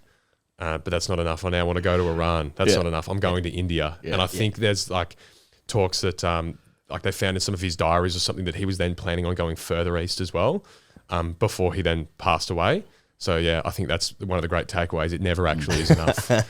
Speaking of conversations that are enough, we'll let you go in a second, but because you do we're onto topics. I'd love to talk. No, I know. Well, I also know like you like a lot of sports people. The sport you're professional in isn't your favourite sport. Basketball's your favourite sport, as far as I understand. So look, I know it is the most glib thing of all time. We've never gone there, but like I understand you have strident views on LeBron Jordan, and I know like a lot of people will just sigh with that, but we do have Tom Green here to elucidate his views. So we'll do a little bit. Like we don't have to go into too much because I agree that like that debate is now so like played out. Like honestly, who gives a shit? Yes. But, so all those caveats are there now. Yeah. Do you have the correct view? Now I've got 10 minutes. Yeah. Anthony Davis. Yeah. Did you see that on my Instagram as well? I do. No, like I'm a big one for Jordan. I just think like again, we're not going to like tie people up too much in too many specifics, but I just don't think that he has some blemishes on his resume that LeBron does. Having said that, like what LeBron did in 2016, I think with the Cavs and Warriors was maybe no one else in basketball history could have done that. And I vividly remember like it was the 2018 finals. I think he got swept in, but the first game he had 51, 8 and 8.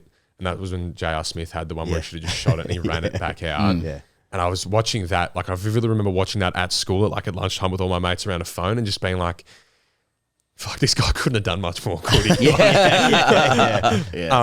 Which I think, I don't know, maybe I'm just attributing you guys with something here that you haven't said, but that like that's almost one of the best achievements in sport is like having an all-time or like one of the great performances of yourself, but falling century in short. a losing side. Yeah, exactly. And and so you can sort of be in the rooms, like you said, a century in a losing side, be in the rooms and be like, well, you guys just didn't carry weight today. Yeah. Exactly. Have you been to the States? Have you seen a game of NBA? I have been to the States. I haven't seen NBA yet, though. I've seen NFL. I've been to college football games as well, which are unbelievable, but I haven't gone to the NBA yet, which I'd love to. Have you got a team? Or are you just a league fan? Clipper, like I picked the Clippers back in 2014 when they were like Lob City, with Blake Griffin and Chris Paul and stuff, because I wanted to pick a team that was like good but not too bandwagon. Yeah. And I mean the Clippers have just got the greatest history of mediocrity in the NBA. So got the new stadium now as well. Yeah, they do, which apparently is incredible. One of our someone at the club has been there and they said it was really weird. They like all the AI, like cameras everywhere, so you sort of connect up your details beforehand and then you just walk in, grab stuff, walk out. And it charges you when you leave the stadium. Oh my god! Yeah. Wow! It feels weird. But these new stadiums are unbelievable. Like I mean, obviously the money in the States is unrivaled just about in the West anyway. But like it's unbelievable. Yeah. I've not been to the Clippers new stadium, but like, have you been to NBA games? I have. Yeah. I went to Staples Center, although it wasn't Staples Center then. I saw the Bucks and Lakers, and Giannis was the most athletic person I've ever seen in my entire life. But it was like Westbrook was playing at the time. That was awesome. LeBron it was just sick. Yeah. It was unbelievable. Yeah. That's what people hate that we keep bringing up my grandfather, but like I think Sarah might have been there, but he talked about when they went to the States for a similar thing and they watched the Lakers game when Shaq was playing. Right. Oh my God. And it's just like, I'm sure you felt the same with Giannis, is like those people almost look like they're a different species. Yeah, As in they're just like so much bigger and more athletic. And they're like, fast. Yeah, how at that size do they move so quickly and move so like, they're so agile. Yeah. Yeah, it's magnificent. Like to watch it. It's I mean, one of those things, live sport better in real life. Yeah. For most sports. But like that was just awesome. It was awesome. Anyway, I'm sure you get a chance at some point. But yeah. Well, Tom, love to keep chatting. We're going to have to have you back another time, but you do have a morning commitment. You have a morning walk with your team, and you've already obviously transgressed on a podcast before, so we don't want this to become an issue. A couple times already. Particularly with your captaincy ambitions and trying to overthrow Toby Green, which you've confirmed on this show. Your white-handing of Toby Green. Mate, thanks so much for joining us. Really appreciate you going around the world on everything, and mate, all the best for the rest of the season. All the best with the All Australian selection, which clearly you covet. And you're a very, very, very impressive young man, mate. Yes. We appreciate your time, and all the best with everything. Thank you very much, guys. Yeah, I've absolutely loved it. Thank you very much for having me. Great chat with Tom. Very impressive. I hope you enjoyed that. You enjoyed that. Let's get into the NRL. There's the voice of the AFL and sport for the next 50 years. You laugh. Just 50. That's unders. Let's talk rugby league, Pezza. Now the chat is that the show's friend and your friend. I didn't get the privilege being away, but Pappy, Ryan Pappenhausen, has been approached by R360. Here we go. A breakaway rugby league tournament. And it could be making a high-profile code switch in 2027. Now, the R360 competition is also attempting to court the likes of Roger Tuivasa-Sheck and Kalen Ponga. So, we understand that that representatives of this R360 were in Melbourne for the Lions-Wallabies game. Wallabies-Lions game. And they got into Pappy's ear and they said, hey, what are your thoughts about the bunts over here? They're offering USD. So it's about, 2 for 1, Aussie dollars wise. So what are we thinking here? Braith Nasser says, well, if these guys go, no disrespect, but, the league wouldn't suffer too much. Now, if they lose half their players to it, then maybe, but, Does Braith represent any of them? Because I'm sure he'd be interested in it. With respect to Braith, that's actually a professional obligation. It's not a sledge. Yes. I like Braith's work. Now, I mean, Pappenhausen is just about the hottest guy off contract, looks-wise, but also as a player. I've sat here, I've seen it. There's a lot to like. Yeah, and he's a big fan of your work as well. Shut up, Bez. The next day, the Bears, mate. I was doing a podcast I met yesterday. a guy in those days. He's a big fan. One of the best. Yeah. He's just watch yourself, mate. He sat in that chair. He's co-host. Fair enough. But he's hot property, Pappy, and he's receiving overtures. Just like Kalen Ponga is, overtures from and I wouldn't say he's issued any "come and get me, please." Okay, not yet. But he has the pick of the litter. Really, he's just a speedster, creative back with good looks, plenty of years left in him. Not a lot of other guys of his profile on the market, and he's got R360. He's got the Perth Bears. Yes. He's got he's got the Melbourne Storm, obviously, who want to retain him, although they've got 1,000 players. The Circus. He's got the Circus coming after him as well. Yeah. 167 Pod may have something to say about that. But the Sleeping Giant is, again, having been here, and this is sort of exclusive from the Circus. Well, Puppy grew up a Bulldogs fan, Canterbury Bulldogs. Now, we know what Gus can do in the market. All right, and there's a little bit of momentum around the Bulldogs, as we know. You only have to look at the ladder, the juniors, all essentially envisioned by Gus. Yeah, and you're looking at Papi, who's like he's Papi now, who's a childhood Dogs fan. Okay, hello, if that's not a come and get me play, I don't know what is. So. He's one of the most marketable best players in the game. Mm-hmm. It reminds me a little bit of like when Live Golf came to town. And what's the connection between that and R360? Nothing. Yeah, okay, sweet. But when they started picking up a few players that sort of like past their prime, for huge amounts of money, and then they started to get guys like Brooks Koepka, who he's won 4 majors, I think. Then they got John Rahm, who had just won the Masters. You know, and so that, like, when you start getting like guys in their peak, in their pomp. Now, Puppy's 27, I think, so he's in the mix of being like in the peak of his powers right now, right? If you start getting like high profile marquee players like that, that's when it becomes a bit interesting, you know. I mean, Kalen Ponga as well, of course. Yeah, I mean, all of these guys, like, they love it, right? They're like, well, there's another competition with bulk buns. Exactly. I don't really care where the money comes from. We're all grubby in some sense if you're in the content game, you know. And agents are just like, well, contract's up. I'm a man of value. Who wants it? You know. Yep. Let's see, and let's see. Yep. Wouldn't be surprised if he just stayed at the Storm. After all that, I suppose there's that as well. We'll have him at the Bears. Yep. Make no mistake about that. Yeah. Mal and everybody there. everything's looking good. Now, the Tigers face the Dogs this weekend, Pezza. Yeah, we mentioned Lockie Galvin there before. First time he's facing his former team. And, of course, Jerome Luai, who apparently there's a bit of beef going on between those two. Now, it says it's all been smooth, though. There is no beef now. It's been quashed. And Luai said, I haven't got the direct quote in front of me, but it says something like, I just try to make him a better footballer. That's all I was trying to do. Just trying to make him a better footballer. So it feels, you know, in a Judas-style capacity, you know, for Tigers fans, they might feel like, well, we had this great player, we've developed him, you know, we got him into the first team, and now he left us. He dogged us. This could be a hot one this weekend. And the Tigers, you know, well, the season started okay, sort of fallen away a little bit, but I mean, I feel like Luai and the Tigers will want this one bad. But it is a teenager, albeit the greatest teenager that Gus Gould's ever seen. Can we just shout out the Tigers, right? Like, yeah, I'm on Fox League here. Okay, the Tigers are running, I don't know, 13th, 14th, or something like that. Do your own research, and they're the number one story every single week in rugby league. You got to shout out the Tigers for their box office appeal. Love it. They are completely box office. They have the most devoted fans who, like, they stick with this team in some like medically interesting way. Whatever the bad one of thick or thin is, it's that. Okay, right. But yeah, it must be studied. Yeah, really. It is the major.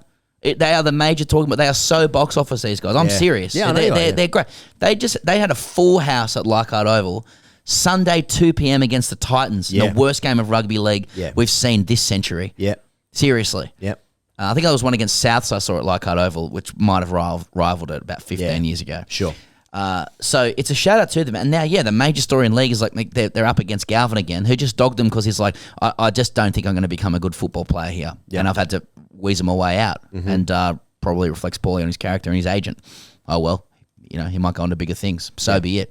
I mean, we've got an article here about Luai's own contract. I'm like, well, hang on, Luai, Jerome, you've got a little clause in your contract here as well. Yeah. You can get out of here. And your family have been talking about it online. Exactly. Jokingly or not. Yep. And Luai's just quashed it. He said the clause isn't gone. But when I think things get hard, people sort of expect you to change. I'm not that type of guy. I'm here for the long run, and I'm here to change this club around. Now, guess what? He actually should get that removed according to, and this is an article in and of itself, that clause, if he means it, that clause should be removed according to, and this is reported in Fox Sports from one journo, reporting on the words said by a Daily Telegraph reporter David Riccio. So David Riccio thinks he should get rid of that. Yep. There's your article right there. So Luai or Riccio, you know? Which corner are you in? Riccio says, I think Tigers fans will sleep a bit better when that happens. So it's one of those things where it's like, I think the way it works in league at the moment is, are the Broncos losing? No. All right, well, let's lead with the Tigers. Got it. That's it. It pretty much oscillates between those two as far as I can tell. Yes. Well, a couple of Panthers dynasty stuff, a bit of like what's happening at the Dogs. Of course, other things happening at other teams. Mitch Moses is back; he can play. Yeah, he can. And the Eels are better when they've got their halfback there. Yeah. So that's what I was going to say. Like, so this other story being that the Panthers are now 5th. Now their dynasty was over a couple of months ago. Oh, written off. Now they're 5th. Now they're 5 points behind the Storm, who were 3rd. Yeah. Storm still heavy favourites to win, I think, at the moment. And then all of a sudden, like at the beginning of the season, it just seemed so obvious to all of us with oracles that it was just going to be a Storm Panthers final, most likely, grand final, most likely. And then Canberra's the best team. Then the Bulldogs are back, you know? Raiders and Wars are the watch from a neutral perspective and from fun and energy and just, you know, and we like them because they haven't hurt us too much. Yep. So there's no story around it though. Like there's a story from a fandom when you've gone through the pain. Like we've had a couple of people, you know, what's getting you hotlined us a few times being like, the milk we're going to finish last, wooden spoon favourites. That guy did message again. He's gone week. again? Yeah, it just went for too long. I'm sorry, brother. But he was singing for another 30 seconds saying, just reminding you, everybody said that they were favourites to run last. Exactly. So that's what I mean. Like, so when I say there's no story, there's a story for that guy. There's a story for that guy right there. For the league, it's like, it's just actually quite nice. It's good, you know. Canberra's back, baby. You know? The Raiders were completely dudded in the 2018 grand final against the Roosters. The 6 again called Jack Wyden. It was a disgrace. When the Raiders get the Tamasha going, Raiders and Waz #1 Tamasha team in teams in rugby league. We've got the horn going. Went to Vegas. 100%. NFL guys blowing the horn. We're good to go. Yep. But really, rugby league this year has been like Tigers could be good. Galvin's fucked them. Now we're into Broncos have lost a couple in a row. Madge isn't letting them wear shirts. That's no good. Now they're winning. Forget that. All right, let's talk Origin for 8 weeks. Now we come back. Broncos are winning. Let's just go back to the Tigers. And then we'll just see how we go for the finals. Yep. And maybe Kalen will go to Saudi. So that's league. So let's talk about football. The Lionesses, they won the Euros 1-1. They won on penalties against Spain, of course. I mentioned last week that they were 2-0 down against Sweden. They were 1-0 down against Italy in the semi-final. And then they were 1-0 down at halftime again against Spain. They won the tournament. Proper England, the coach said. They're trying to drag out proper England. Proper England, okay. Now, I forget the coach's name, but she has taken England to 5 finals in a row, which is actually amazing. And they won the last Euros, didn't they? They won the last Euros. They defended it. Chloe Kelly's the story of the tournament. She was dropped from the side, didn't want to play football. I think it might have been as recently as February. And she thanked her detractors, didn't she? After she the game. did. Thanks for everyone who did that. Yep. I like it. It's nice. I can get behind that. Totally, yeah. So and penalty shootouts, come from behind, back-to-back Euros, very un-English. You take proper. That's good. You take 100%. That's gold. That is for me. That is. Now the Asia Cup draw has been announced for the Matildas. So, you know, the Matildas equivalent of the Euros, of course, the Asia Cup. They're going to face South Korea, the Philippines, and Iran in Group A. All right. So the tournament opener is against the Philippines in Perth on Sunday, March 1. Get your tickets, if they're available, I don't know. Then they play Iran on Thursday, March 5 on the Gold Coast. And then they play Korea, the team that knocked them out last time, in Sydney at Accor on Sunday, March 8. Now, the top 2 teams go through, best third-place finisher, etc. The finals at Stadium Australia on Saturday, March 21. Australia, who are ranked 15th in the world, they were in pot 1 with Japan, who are ranked 7th. And then North Korea are ranked 9th in the world. Shark. Yeah. Well, okay, sorry. First things first. So, because they can't use the you said a call there, but it's you have to say Stadium Australia, don't you? Isn't that like? Don't you have to? You're not allowed to say the stadium. Like you have to use like the rectangular stadium and stuff like that. Oh, when it's FIFA. I just don't want to get a copy. Yeah, no, I was just hoping Stadium Australia back. Now, Chuck, this is like a final. Being in the final is par if we're hosting. Yeah. Yep. I would agree with that. Okay, so what does it say about women's football in Australia that North Korea are ranked 6 places higher than us? Mm. It says a lot. Is that just actually credit to the North Korean regime? I suppose so. Do they play a good brand of football? I genuinely have no idea about their football team. Yeah, but park the bus. Yeah, I mean, if we don't walk into a final in this tournament, good. Now we're talking. Yeah, are we actually? But I mean, are we just doing the same thing again? Like, is the truth that we're probably good for the semis, or should we be walking into this? And who's our biggest rivals then? Japan. Japan could probably play the code. So now, am I right in saying that South Korea knocked us out in India? Was the last Asia Cup in India a couple of years ago? Genuinely no idea. So I mean, South Korea did knock us out. I know that. I just can't remember where it was. But so that's a grudge match for us. But so top 2 go through in the best third place finishes. There's only 3 groups of 4. So there's only 3 groups. When is this? Oh, so it's March. It's in March. It's in March, yeah. So they're playing the Philippines in the first game. Now, if that's not 35-0, mate, where the goalkeeper is playing up front for a bit. So Sam Kerr will be back? Yeah, they're hoping Mary Fowler's going to be back as well. The coach has said hoping. I mean, we're all hoping. Oh, we've got to win that. That's no excuse. So no there's no game in Melbourne though in the group fixtures. There's no games at all in Melbourne. Oh, fuck me. No, hang on. Is that AFL? It must be March. It has to. We don't get to watch the Matildas here all the way to the final. But why in do Melbourne? they play like Amy? They did in the World Cup, didn't they? Yeah, all the games are in Perth, Gold Coast, and Sydney. What? Like, there's no Asia Cup games in Melbourne. Oh, that's fucked. What's doing? The Gold Coast. Yeah. Now, I'm sorry to be from the Gold Coast, a beautiful part of the world, don't get me wrong. Why do we keep fucking pushing sports teams on the Gold Coast? They don't want it. We need to have another football show. They don't want it. We need to have another football show. This is... look, someone will boys actually it, and here's why, etc. But that is Asia... Matildas Asia Cup, like a global or at least a regional international tournament, needs to be seen by people around the nation. Yeah. And to the extent that it can't is fucked. Yeah. Apparently Victoria didn't even bid for it. No, Dan Andrews. I see what it is. I see what it is. Dictated Dan. Yeah. Did he really fall over? Did he really slip over on those steps? And another bit of news, Bez. I like this. You might remember a couple of years ago at the World Cup, the Canadian coach Bev Priestman had been caught spying on the New Zealand opponents, their training.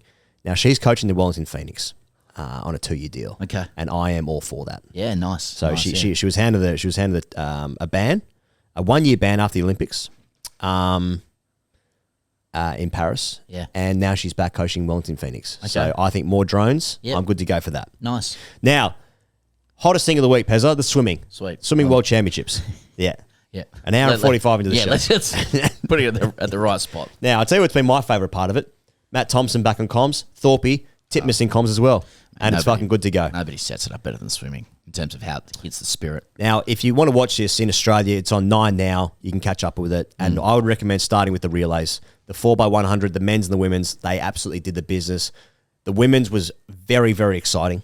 That was Molly O, Meg Harris, Mila Jansen, Olivia Wunsch. She stormed home, Wunsch. And then the men's team, Flynn Southam, Kai Taylor, Max Giuliani, following up a few minutes later with Kyle Chalmers storming in from behind. He was a full body length behind when he went into the pool. Took the gold. Matt Thompson, great call. Thorpe, excellent. Good. Titmus on the colour commentary as well. Just electric. Just fantastic. It's a good antidote to what happened with the Lions at any time, really. 100%. Anytime you're feeling unsafe in sport, in relationships, just sit down, darkened room, and just watch relays. Got from times gone by that we've won. I just wanted to shout out here that I think that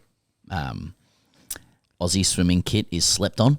Yeah, okay. Yeah, I think we've been sleeping on it just in terms of the optic and how it makes you feel. Yeah. So I just wanted to add that in there. And just we've got you want to do more results out of this? Kaylee McEwen wins the 100-metre backstroke. She's the ultimate racer, as called by Matt Thompson. Championship record and a PB. Dislocated shoulder. Yeah. Yep, that's flexible right. stroke, though. Flexible stroke. And so Regan Smith from the US just cannot beat her. Yeah. She's amazing. Smudger just cannot beat her when it matters. Kaylee McEwen does the business again. Now, Molly O'Callaghan continues to shine. She won the gold in the women's 200 metres freestyle this morning. Now, she's got 10 World Championship titles. That's equal with Grant Hackett. One behind Thorpe with the record. He's got 11. So that's good. Yeah. Well, so Australia doing good things. Now, I know, like, usually speaking, like, you just save the swimmers for the Olympics. But if you need a little pickup, Yeah. Just go to 9 now. This isn't an ad. That's we just watch it.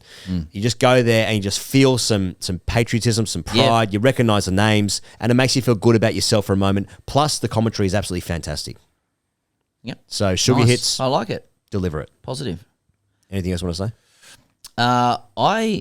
I heard that they're flipping around the Olympics program. Right. So that the athletics is first and the swimming is last. Yes, in LA, yeah. Yeah. Now, a couple of ways you can look at it, I suppose. But Australia normally gets out to a good start in terms of the medal tally, and now we won't. So Gout's going to have to win everything. Can he swim as well? Shot put. Yeah. So, but He's you gonna do know, field. but is that like a 4x1 relay? And it's Thorpe and Hall, and he's coming over. Aussies coming over the top. Coming over the top. So you have more pressure on the final nights. That's interesting. You know what I'm So saying? previously, like we know, we don't do shit on the track. A bit in the field. We're okay in the field. That's okay, yeah. There's a bit of shot put, Denny? bit of friend of the show. bit of javelin, a bit of pole vault. Nina Kennedy, with yeah. Nina. Yeah. Anyway, it's a watch. It's a watch. It's a Now, watch. but on the track, we need something to get us in the mix before we hit the pool. Now, just mentioning on the Olympics. Well, there is this Japanese kid's just gone 10 flat, hasn't he? Or did he go under? Did you see this? No, I haven't seen it. What's happening? Yeah. I'm gonna have to look it up. No, Japan. The guy said it on Boys Actually. Oh, okay. Well, sprinter. Yeah, sprinter. No, I can't get this here. Yeah, he's gone. He's 18, and he's gone 10 flat or maybe under. I don't know if it's been adjusted for wind assistance or whatever. The athletics nonsense can let me know. But let's just say, he's thrown down the gauntlet. Interesting. To Gout. Fuck, there's some runners at knocking 18. about. Yeah. From countries you don't often associate with your sprinting. The fast twitch is alive and well in this kid. Yes. And let's just say the stage is set. Okay. Yeah. So in conclusion, a young Japanese runners run quick, and it's a watch. Okay. Now, what was a watch was the 1980 Moscow Olympics, Pezza. Okay. Following the Soviet Union invasion of Afghanistan. Now, Right. so despite heavy pressure from the West and its allies to boycott the 1980 Olympics in Moscow, the Australian team sent a team anyway. 121 Australians were represented at the Olympics. Yeah. They took home nine medals from the games. This week, 50 members plus a family travelled to Canberra to receive parliamentary recognition. So there was a lot of pain and hurt that those athletes, who obviously once in a lifetime opportunity for a lot of athletes to even go and represent the nation, and they felt hurt because they were shamed and they were punished in many ways by going there and against the games that were encouraged to be boycotted. So they received parliamentary recognition. Now the AOC president Ian Chesterman. Hey, Chesty. He said the parliamentary recognition will acknowledge the courage and resilience of the Olympics, who face intense public pressure not to compete and the enduring hurt and pain many of them still feel to this day. In many ways, this recognition from the floor of federal parliament will be the welcome home celebration the athletes never got. Now, for a nation that is that's begging for serotonin hits right now, we're desperate for it in the wake of a Wallabies defeat. Yep. Olympics. Swimmers doing well in the pool. It's what we need. That's what we 100%. need. So, Always. So that's good. Olympics is the purest. Now, let's talk about Latour. Latour was over. The Slovenian Pogacar won his fourth Latour overall by 4 and a bit minutes. He claimed the yellow jersey for 13 stages of the 21 this year. That's all good. What about the Aussies? Well, Caden Groves, he won stage 20. The big old sprinter there from the Sunshine Coast. He completed his 10th major tour win and completed the set of Grand Tour stage wins. Now, stage 18, the highest summit of the tour, Aussie Ben O'Connor won as well. So I guess we can be proud that in Australia, that when we're all tucking in our socks to our suit pants, stick spikes in our helmet to thwart off the magpies, and we cycle our way to work, we can be pleased that we've got some good cyclists as well. We didn't win the thing. We won't win it again for a while, I'm guessing. Geez, Cadell Evans, he wasn't a cyclist. But we're winning stages. And people who like cycling, that's good news for them. And I want to shout those guys out. Well said. Well said. Boys, actually, Mark writes in, Boysies, you've just referenced the 1908 Olympics as being in Stockholm. The Stockholm Games were in 1912. 1908 was London, you coats. P.S. What's a coat? Why do you use coats? Sam, who entitles his missive, minor correction to a junior colleague, re EpiPen disgrace. Boys actually, brackets, or rather, junior doctor colleague actually. Okay. So we got some fucking doctor on doctor action Yeah, here. now we're talking. I've watched a bit of those. Well, this ain't that. Whilst your excellent boys actually, now I just want to let you know that the ST on whilst is a Shakespearean suffix that bears no real merit in the English language. I didn't know that. It's just a little flamboyant addition. Anyway, It lets people know you're a cunt. You're just signalling your own empty pomposity. Perfect. Yeah. Whilst that may be true, luckily there aren't many linguists who listen to this show who are going to come in over the top of that.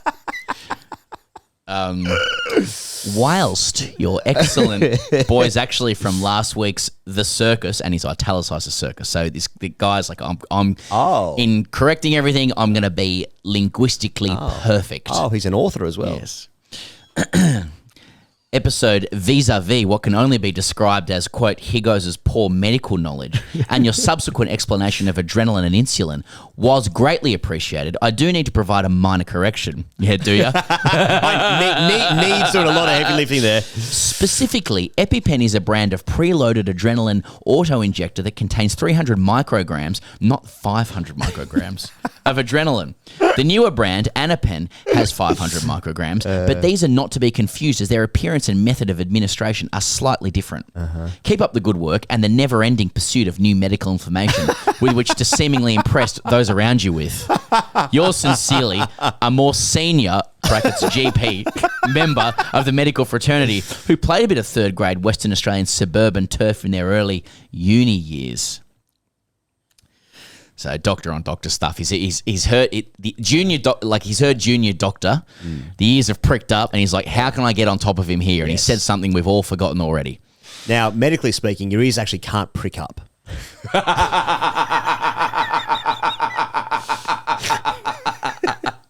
Yeah, but I tell you, we can definitely prick up on the show. Yeah. Mine hasn't in years. Okay, this is from David. It's called Defining Esports.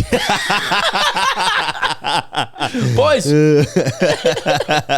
just like to draw attention to the apparent confusion you seem to have around what constitutes, quote, esports. Pez articulated to his son that esports is the ability to play as your favourite team in a sports-themed game. Huh? That's not esports. We've gone from a doctor who's italicizing to, huh? That's not esports. That's looks really good on screen, like Reddit levels. Yeah. That's a video game simulating the experience of playing for a real-life sports team. Esports is playing a game in a competitive setting or league. This could be a variety of games such as a shooter, CSGO, or MOBA, brackets Dota 2, don't talk to me about that lol shit.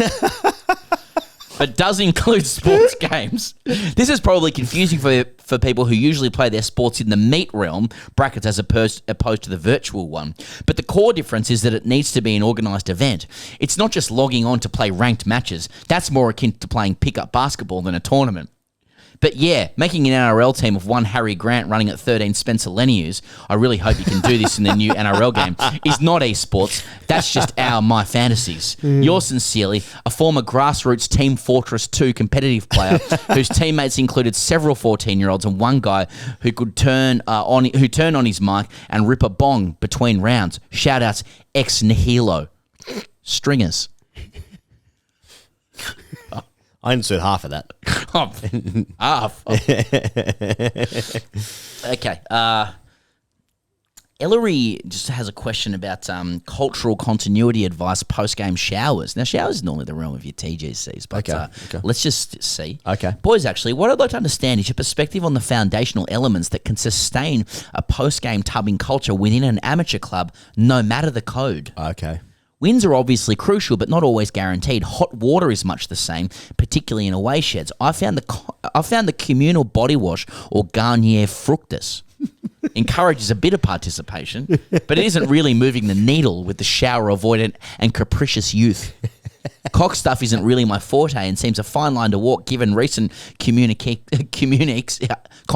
No, how do you say communiques, pardon me, on half-turn tubbing, and examples of clothed showering at the NRL, speaking to the fear of nakedness and vulnerability of both sporting amateurs and elites. Right. However, I recognise its myth-building capacity. No doubt we all have or have had a bloke at our club known as the five skin or the sleeping bag, etc. Given change is the only constant, what are the cultural practices we should be bringing into the sheds to shepherd this last bastion of communal bathing in Australia onto the next generation? No doubt your forthcoming collection of epistles to the pay pigs will contain more on the subject, but hoping you can share some more thoughts in advance. Congrats on the new book, yours faithfully, Ernest Tubman. No relation. I would refer people who subscribe to the circus to Patreon. I mean that it's just, I don't think you're going to find, I could be wrong, but I don't think you're going to find a bigger library of discourse, I'd be surprised and mortified. Tubs. If you would like, and there are also there's at least one whole chapter, if not a whole bunch of other communiques in our new book, Alpha Champs and Chop Kings. And I know both of them. That's just putting tubbing chat behind a paywall, but. I mean, we have spoken at absolute length about it. From vignettes to essays to books to audio grabs to bites to clips. There's a lot out there, right? Just a couple more. We have to shit. It's another Pagacha correction. And I've definitely said that correctly. Look, boys, I don't tune into this shit expecting to get well-researched and informed hot takes on the Tour de France. Yeah. But Higgos' mangled pronunciation of Slovenian cyclists today, Pagacha, and their name during last week's pod nearly resulted in an accident at my local Woolies as I inadvertently lurched my shopping trolley violently to one side whilst simultaneously letting out a squeal of smug bemusement. So what does that look like? Yeah. I don't know. I'm just imagining Tim Allen in Home Improvement. Maybe that says more about me than it does Higgos, but what you cunts need to understand is that this bloke is hitting some seriously Bradman-esque areas at the moment. He's dominating races even more than a juiced-up Lance Armstrong was back in the early 2000s, and he's every chance of going down as the greatest cyclist in history. Where are the flowers for today? Well, sort of answers his own question, really. Yeah. Love the pod. Keep it going, boys. Another one, non La Tour de Farce. Right. Dear Pez, Higgos and producers et al. Vis-a-vis Higgos coverage of La Tour, correctly referenced kudos. Higgos referred to the current leader of the famous races, Pogačar. This is a disgraceful act of disrespect to what we are potentially witnessing as the possible future greatest of all time, GOAT, if you will, and I will. Higgos would be best placed to pronounce the wiry Slovenian in the same way he might say today Focaccia, which sounds like a pretty racist way to think about it, but yeah. Well, I was watching the highlights before, and I was just trying to go off what that guy was saying. So just got that wrong, obviously. But yeah, apparently he's this guy is like the best cyclist in the last 50 years. Is what they're saying. He's got a fair way to go to beat. I forget the guy. The Lance Armstrong, the GOAT. Yeah, no, the best cyclist ever is Lance Armstrong. Lance isn't Armstrong. It? Yeah, he's the best. And then there's one about the Raiders. Sorry, Michael, I might wrap it up. 1997, just about Raiders and Aussie hijinks. But I think there's more information out of it. Michael does finish it by saying now he doesn't really know what happened, but he said, if that's a publicly agreed version of events, I'm fucking keen to find out the true extent of the destruction and depravity within the celebration. Disappointed that neither of you were able to recall this on the spot, though. Yours in league. Michael. So that's Boys Actually. Get him in, boysactually@gmail.com. Any mistakes that you've heard, I reckon we're probably clocking 3 dozen this episode. So perfect. Just get them in. And let me just say once again, it is a shout out to Higgos who largely curates the actual sports news from the week, leaving him more predisposed to mistakes. Dumb cunt. No, I mean you're reading things that have happened in the world of sport, that you have sourced in a situation where I'm not at all. I talked about a Japanese kid who I'm not even having a crack at the name because I don't have it in front of me. So in terms of a disproportionality, that's likely why. So he goes just putting his balls on the line every week for you guys to carve him up. And keep going, by the way. More of it. Thanks to Tom Grant for joining us. What a great chat that was. Hope you enjoyed the circus this week. See you guys next week. Cheers.